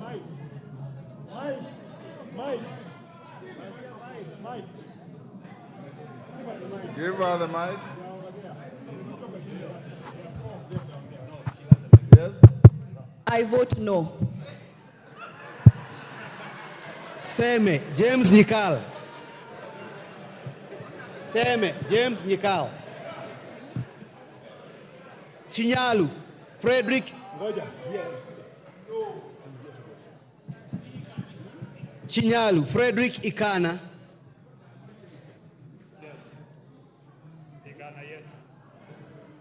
Seme, Frederick, sorry. Chinyalu, Frederick Ikana. Siaya County, Christine Ombaka. Sigor, Peter Rochakapong. Sigowet Soin, Justice Kemei. Sirisia, John Waluke. Sotik, Francis Sigei.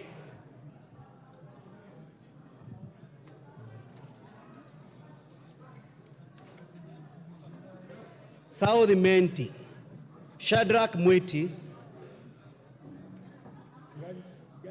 Shadrach Mwiti, South Imenti.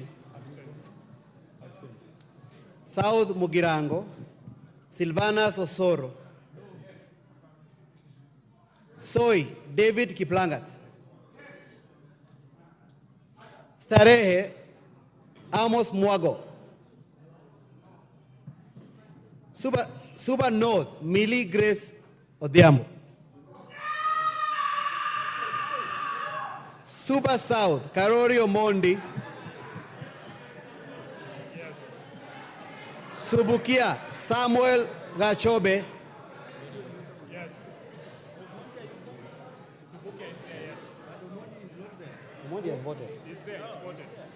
Suna East, Junet Mohammed. Suna West, Francis Masara.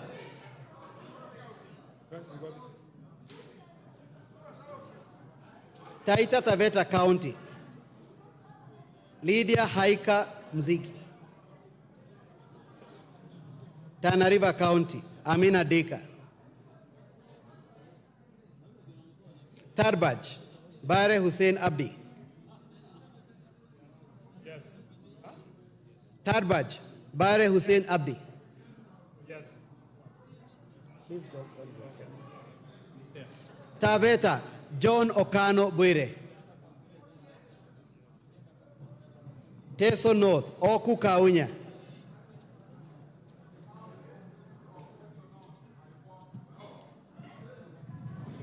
Teso South, Mary Amase.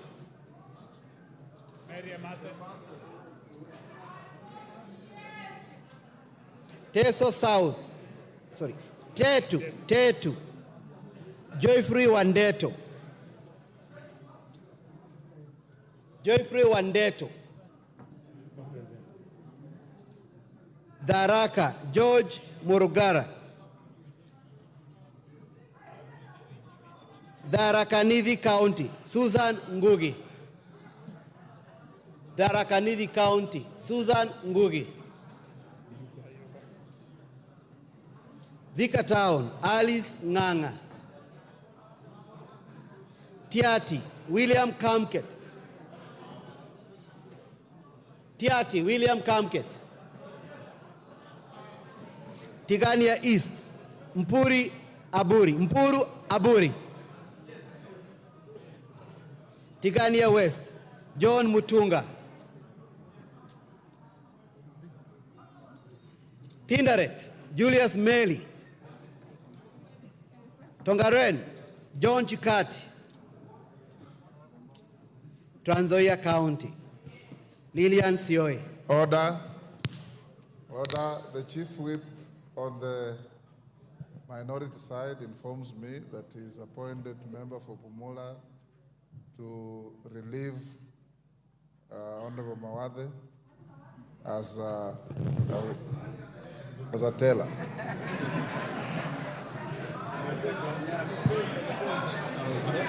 Trans Nzoia County, Lilian Sioi.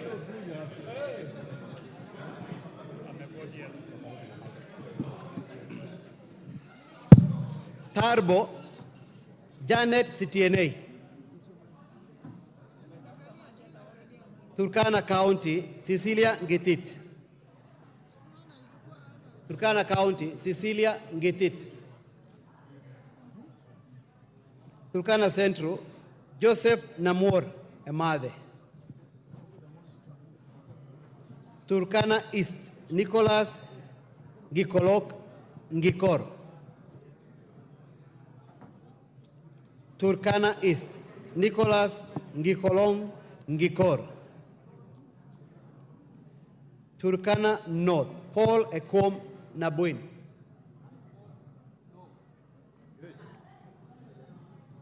Turkana South, John Ariko.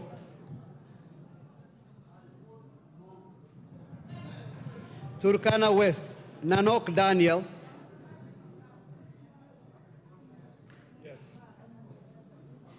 Uasin Gishu County, Gladys Boss. Gladys Boss. Ugenya, David Ochieng. Ugenya, David Ochieng.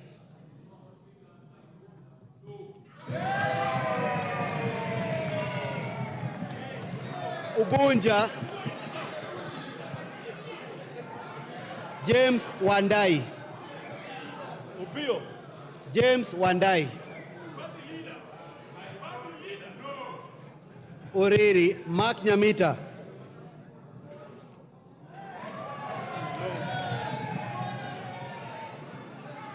Vihiga, Ernest Kivai Kagesi.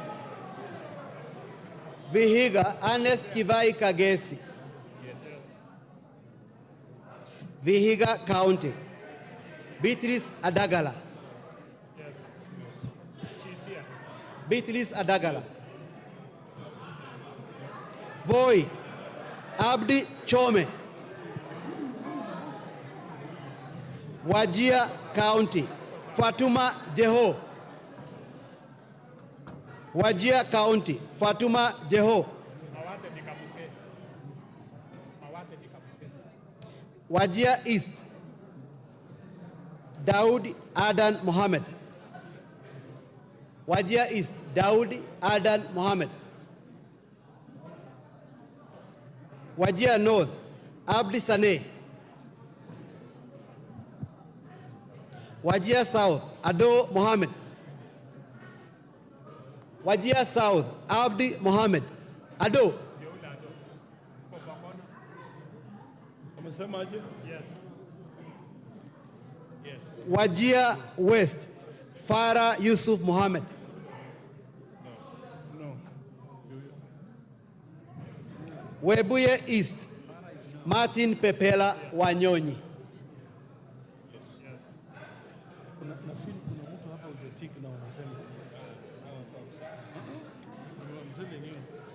Abdi Daud Mohammed is out of the country.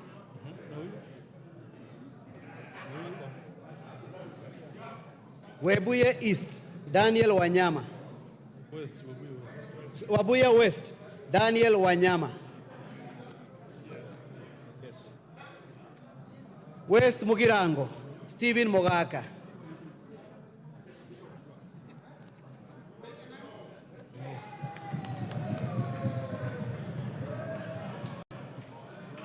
West Pokot County, Rael Kasiwai Chepkemoi.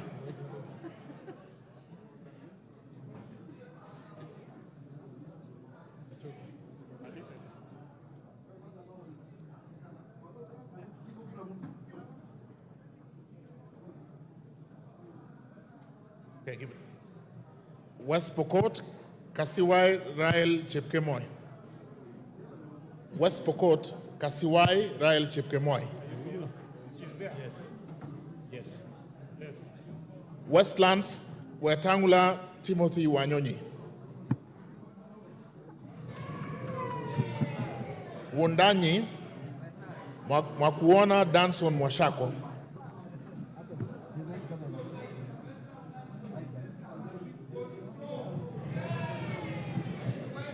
Yatta Basil Robert Ngui.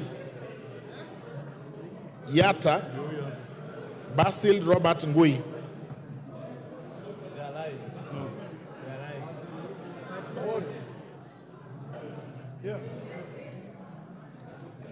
Ali Abdisirat Khalif.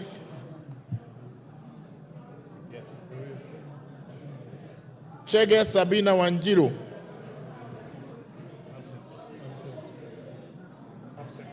Dina Joseph Hamisi.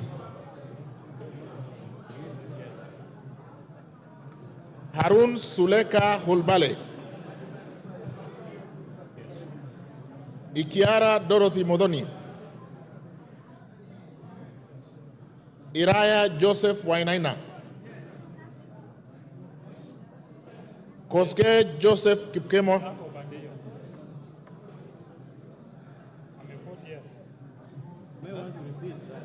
He's at the corner there.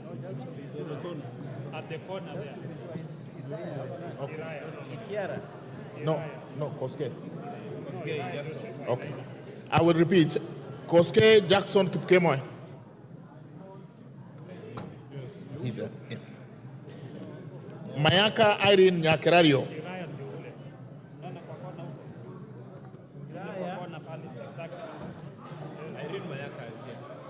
Mayaka Irene Nyakerario. Mpe mic. Vote. Hakuna. Sema tu. No, give her mic. Mpe mic. On behalf of Gen Z and the people of Nyamira, I vote no. Mohammed Khair Harun. She's not nominated in Nyamira. That is a spoil for her. She's here. Mic. Mpe mic. As the Gen Z of the House, born in the year 1996, I say no. Teresia Wanjiru Mwangi. Teresia Wanjiru Mwangi. Okay. John Mbadi Ngongo. Sauti. Vote. Vote. Mic. The authentic vote for Suba South is no. Talib Abubakar Ahmed. Talib Abubakar Ahmed. Yes. Okay. Done.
Order.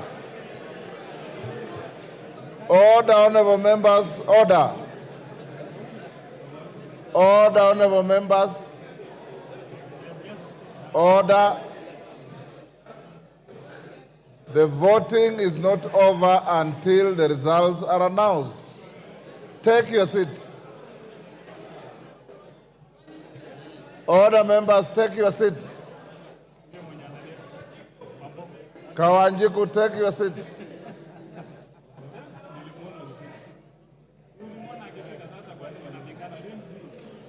Order. Honorable members, the tellers are not sure whether Honorable Sane voted or not. He's coming to confirm.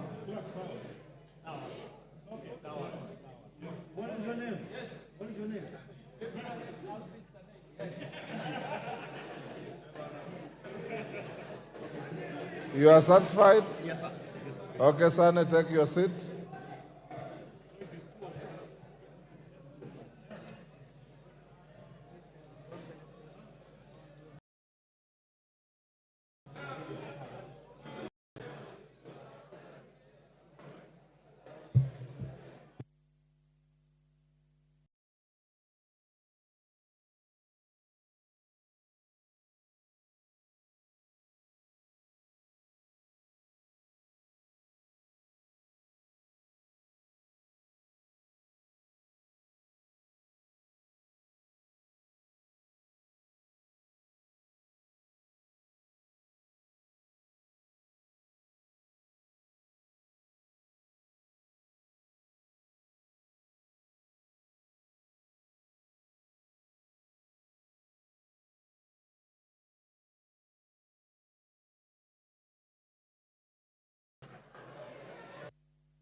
Order, honorable members. Will the tellers now walk to the bar? Will the tellers walk to the bar?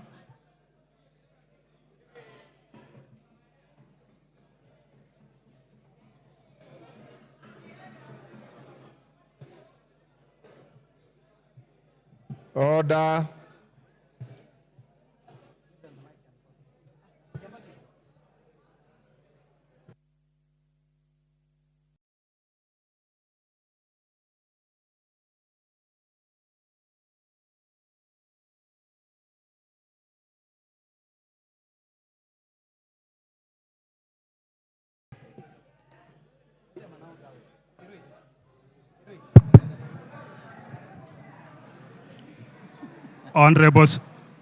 Honorable Speaker, the division on the second reading of the Finance Bill 2024 voting, the ayes 204, nays 115, abstention, Order. abstention 0. Haya.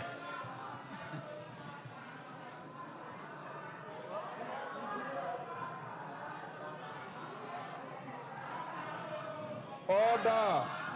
Order, Honorable Millie. Order. Order. Order.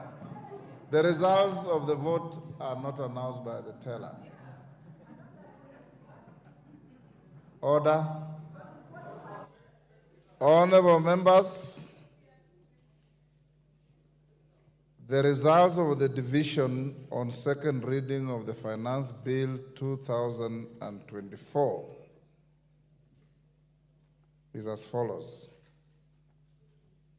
Ayes 204, nays 115, abstentions nil.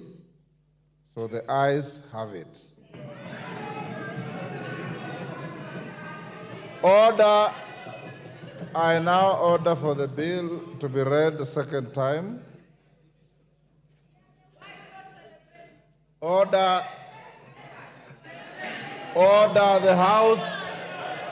The House is in session. Order. Order. Clerk. Order. A bill for an act of parliament to amend the law relating to various taxes and duties and for matters incidental thereto. Honorable members, the matter of the finance bill is now over. You wait for the committee of the whole. Those who have amendments to file, you know the deadline was 1 o'clock. The clerk and his team will process those amendments. And as you are told, the House will sit on Tuesday morning when we'll proceed on the same matter. I now order that the next order be open the bar, open the doors. Now call out the next order. Order number 9, motion, consideration of Senate amendments to the Independent Electoral and Boundaries Commission Amendment Bill, National Assembly Bill number 10 of 2024.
Clerk, call the next order. Order number 9, motion, consideration of Senate amendments to the Independent Electoral and Boundaries Commission Amendment Bill, National Assembly Bill number 10 of 2024.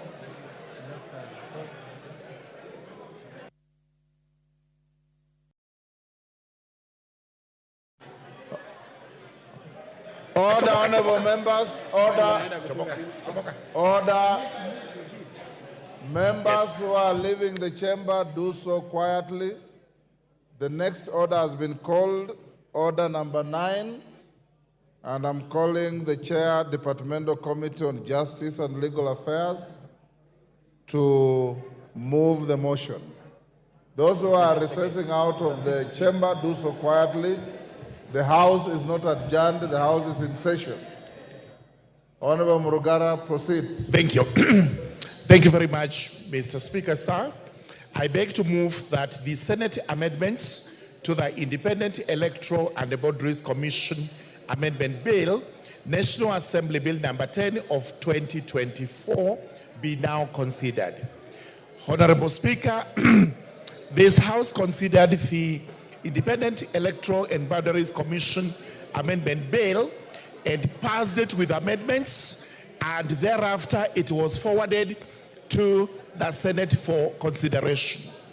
I wish to report that the Senate considered the bill and returned it with some proposed amendments, which proposed amendments the Justice and Legal Affairs Committee did consider and prepared a detailed report in which it actually agreed with the Senate in the proposals. In essence, it means that the National Assembly should now agree with the Senate on the proposed amendments, in which case then we would amend the bill as proposed by the Senate, and after that we would actually pass it ready for assent. The reason why the Justice and Legal Affairs Committee agreed with the Senate is that the proposed amendments are not major amendments as such, but are proposals that since the IEBC Act is supposed to be considered by the two houses, the bicameral houses, where we have made a provision for the National Assembly, then there is also a mention of the Senate. It would have been tidier if the Senate had proposed that we delete the National Assembly and substitute therefore with the word Parliament. But since we are not supposed to touch this bill in any other way so as not to necessitate mediation, we entirely agreed with the Senate and are now in agreement, and we do propose that we move to the Committee of the Whole House, where the proposed amendments will be considered, and once passed or adopted by this House, the bill will have passed through the two houses and will be ready for assent. Honorable members, please resume your seats. Honorable Madam Speaker, therefore I do beg the House to agree with the proposed amendments by the Senate, and we move on to the Committee of the Whole House. With those remarks, I beg to move and request the Honorable Chepkonga, the Honorable Member for Anabukoi, to actually second. I would have given.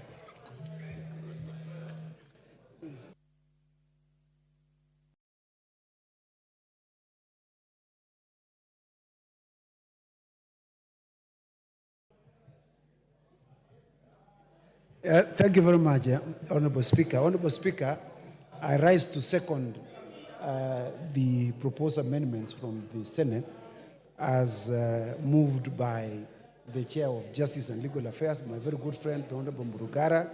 And I totally agree that this is the way we should go. We should consider the other house as also giving input to the making of laws in this country. As you know, the Senate participates in making law, but it is this House that enacts laws. So I totally agree that we approve the proposed amendments that have been forwarded to the House. I thank you. I second.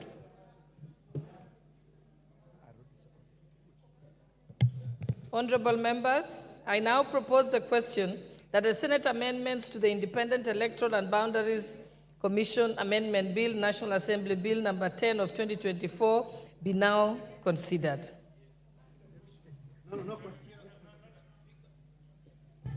Yes, you may proceed. Do you have your card?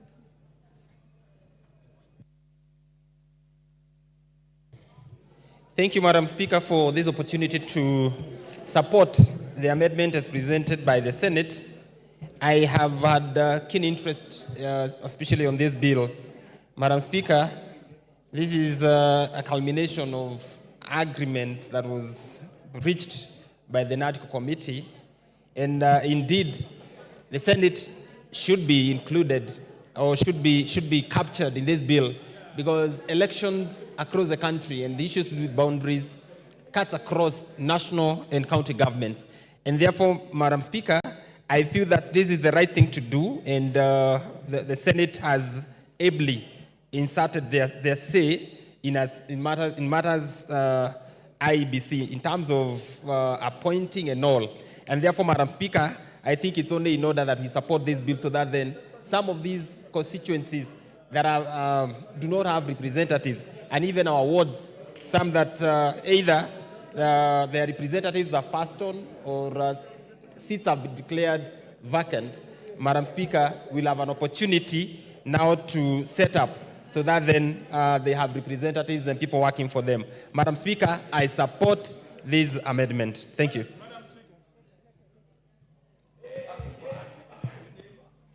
The Honourable Member for Mandera North, Honourable Bashir Abdullahi. Thank you very much, Honourable Speaker.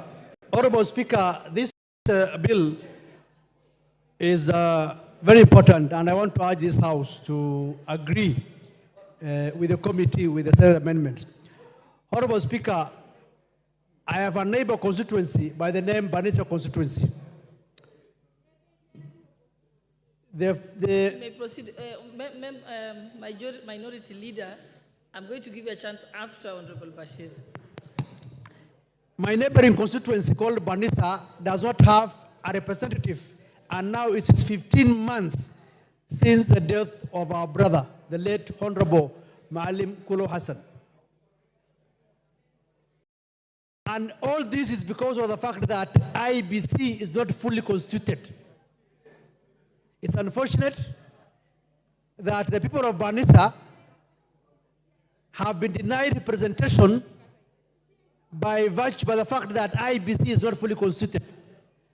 Personally, I have made a bill here, which is actually in the House, which seeks that the IBC CEO, in the absence of the chairman of IBC, be given the mandate to gazette a returning officer. But now that this bill now is on the floor with the amendments from the Senate, it only requires this House to pass so that it's assented to, and the people of Banisa and the other county assemblies have their representatives. So I want to urge this House to be fair to the people of Banisa and to the other many wards that are lacking representation, so that we fast track and the bill is assented to and IBC is fully constituted. And once the selection panel is constituted, I want to urge them that the membership of IBC Commission should not just take within 90 days, but should be within a span of between 30 to 45 days, so that they are in place and the people of Banisa go for by-election and they elect another representative. I support. Thank you, Honourable Speaker. Yes, Honourable Minority Leader, you had wanted to speak to this? Because you were busy then I gave somebody else. You want to speak? Yes, your point of order, Honourable Junet. Speaker, is understanding Order 35. I want to ask whether there is quorum in the House. Madam Speaker, you are certain whether we have quorum in the House, Madam Speaker. Mwende nyumbani bana. Wacha kusumbua sisi.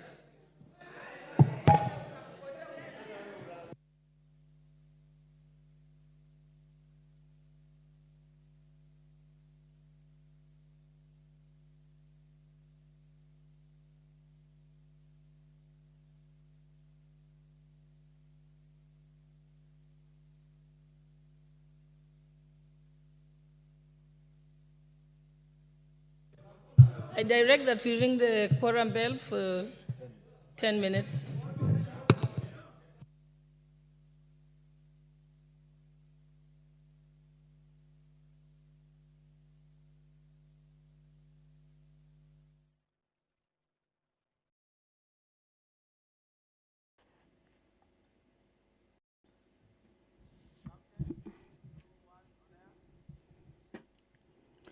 Well, the quorum bell is underway. The House has fallen short of the required quorum as the business of the House continues. That is an issue that has been raised by the Minority Whip, Junet Mohammed, informing the Speaker that the House does not have the required quorum during the proceedings of the House, and that has necessitated the quorum bell. The business that is on the floor of the House, or that was on the floor of the House, was the consideration of the amendments to the Independence, Electoral and Boundaries Commission, Bill number 10 of 2024, a bill that is originating from the National Assembly, It's a bill that was considered at the Senate, and the Senate had proposed a number of amendments. And this is a motion that was currently on the floor of the House. Members looking at those amendments that have been forwarded from the Senate. Some of the amendments or the clauses that attracted amendments from the Senate include Clause 2, and Clause 7. But remember that this is a bill that is the Independence Electoral and Boundaries Commission is one of the 9 pieces of legislation that emanated from the National Dialogue Committee, a committee that was formed to look into the matters or issues of national interest with regards to the electoral system, among other issues. So the Independence Electoral and Boundaries Commission is one of the pieces of legislation that came out of that and has already been considered in both houses. What the members were doing now is that they were considering the amendments that the members of the Senate had moved. The bill seeks to give effect to some of the recommendations and views of the public that were submitted to the National Dialogue Committee, commonly referred to as NADCO, on the issues of electoral justice and related matters, outstanding constitutional matters, fidelity to political parties or coalitions, as well as the law on multi-party democracy. The NADCO committee also had looked at issues about entrenching of National Government Constituency Development Fund and the Senate Oversight Fund and the National Government Affirmative Action Fund and establishment and entrenchment of state offices. These were some of the issues that were before the NADCO committee. So already the bill is before Parliament or has been considered in Parliament. The process is ongoing now. The bill was published on 4th of April 2024 and read for the first time on the floor of the House.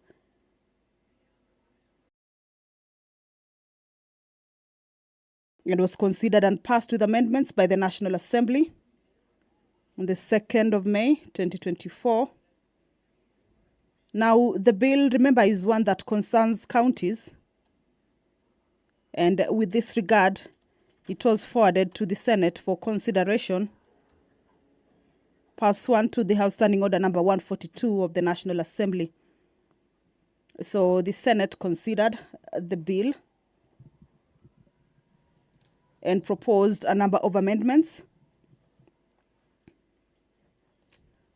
But the bill generally seeks to amend the Independent Electoral and Boundaries Commission Act, Cap 7C, to clean up the Act by deleting obsolete provisions, amend Section 6 of the Act and include experience in accounting or information and communication technology as additional professional qualifications for appointment as a member of the Independent Electoral and Boundaries Commission. Also amend the first schedule to the Independent Electoral and Boundaries Commission, that is IEBC Act, Cap 7C, to increase the number of members of the selection panel from 7 to 11 in order to accommodate a wide spectrum of stakeholders and interest groups. Remember, this was a conversation and it led to the proposal that the number of the members of the selection panel be increased so that it could include a wider spectrum of stakeholders and interest groups, as well as replace the current 5th schedule of the Act with a new and updated schedule. These are some of the amendments. Also, make consequential amendments intended to align the Act to the judgment of the High Court in Katiba Institute and 3 others versus Attorney General and 2 others. in a 2018 ruling where the High Court held that certain provisions of the Act were unconstitutional. These are some of the amendments, or these are some of the proposals in the bill or contents that the bill seeks to cure or bring forward. Now, the Senate considered and passed the bill with amendments on the 11th of June, 2024. And that is when they transmitted the amendments to the National Assembly seeking concurrence.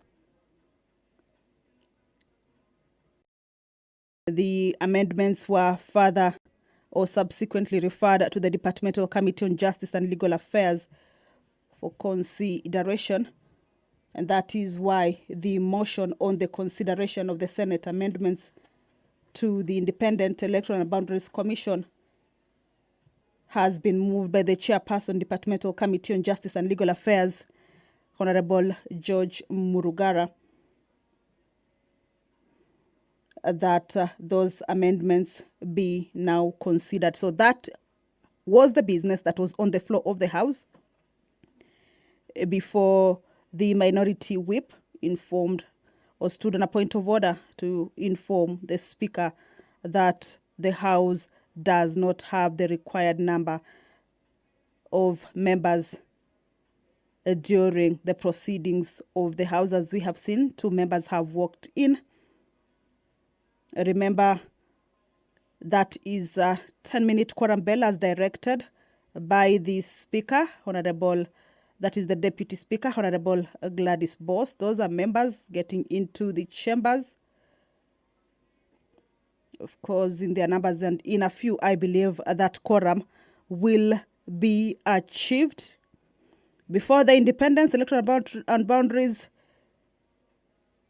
Commission bill, or before this particular business that was on the floor of the House. The members just concluded considerations on the finance bill that has been read for the second time. As per the traditions, the sergeant-at-arms who keep tabs with the numbers, once the number is achieved, they alert the Speaker and the clerk, and the House will be called to order for the proceedings to continue. Allow me to hand you over now back to the proceedings of the House.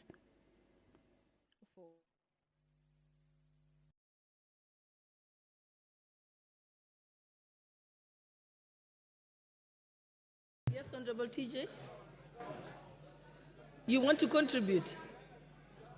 You want to contribute? Yeah, just hold on. Who was the last person? Oh, but he had finished. Okay, you may proceed. Proceed, Honorable TJ.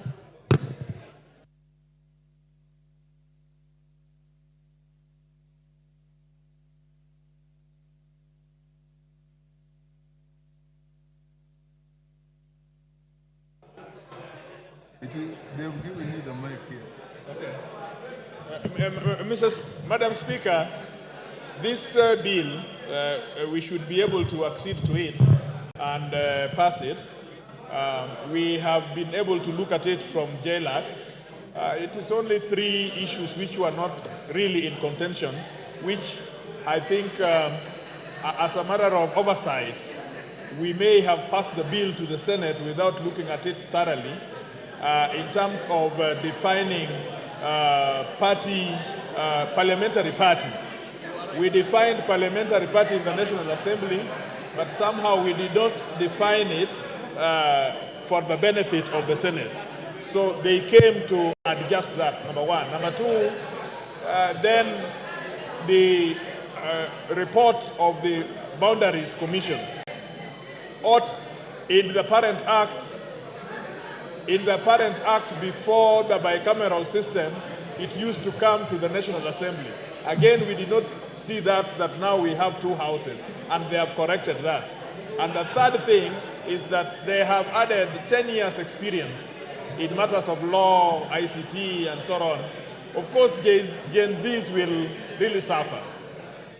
But again, experience is also a good thing for management of an office. I had said in the committee, perhaps on ICT, they should allow Gen Zs without fetter of age. But it would seem that already Senate was minded to make this 10 years. And I think it is consistent with many of the laws which are there. And so, of all those things, I think the only issue probably in the selection panel that will bring issues is that this nominee of other than the parliamentary party, the people who are out there, I think it calls on that political liaison office to really know how to go through the parameters of transparency, qualifications and eligibility, not just to handpick a friend, but to go through a criteria, a verifiable criteria by which that member of the panel should be. And so I support, and I think we should be able to accede to this without necessarily going for mediation. Thank you so much.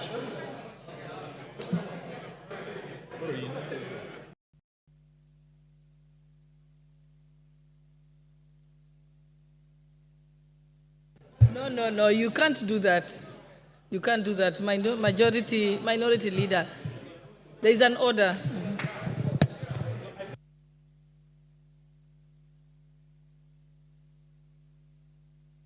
System yenu hii.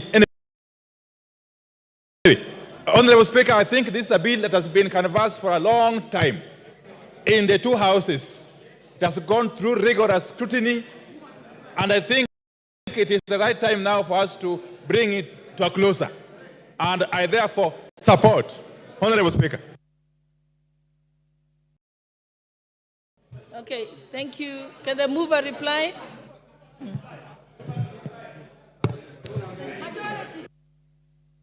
The mic. Thank you. Thank you very much, Madam Speaker. Madam Speaker, allow me to thank everyone who has contributed to this. This is purely routine, and in my view, there is no contention as regards the proposed amendments. With those remarks, I beg to reply.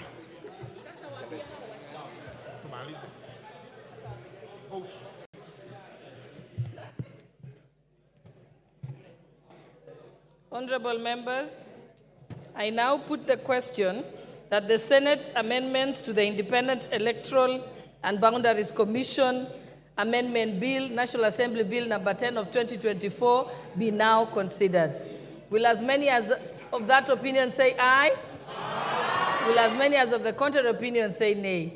The ayes have it.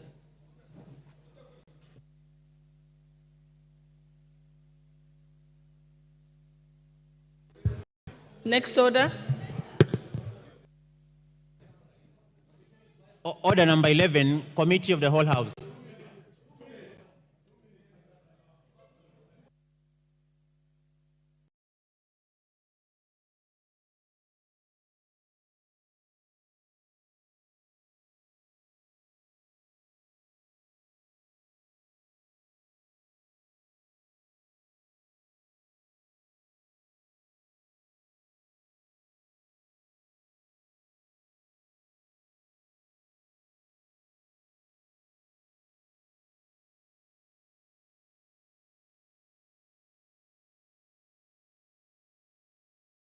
Honorable members, we are in the Committee of the Whole House to consider the Independent Electoral and Boundaries Commission Amendment Bill, National Assembly Bill number 10 of 2024. Senate amendment to clause 2, 3, and 7. I propose the question that the Senate amendments to clause 2, 3, and 7 be now approved. I now put the question that is the Senate amendments to clause 2, 3, and 7 be now approved. Will as many as of that opinion say aye? Aye. Will as many as of a contrary opinion say nay? The ayes have it.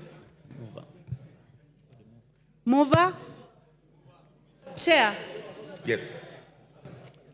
Thank you very much. Honorable Chair, that's a reporting. I beg to move that the committee do report to the House its consideration of the Senate amendment to the Independent Electoral and Boundaries Commission Amendment Bill, National Assembly Bill number 10 of 2024 and its approval thereof without amendments.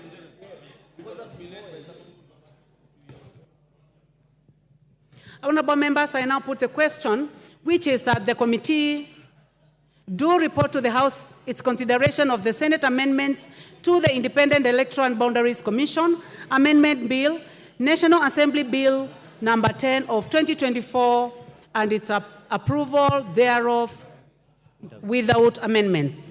Will as many as of that opinion say aye? Will as many as of a contrary opinion say nay?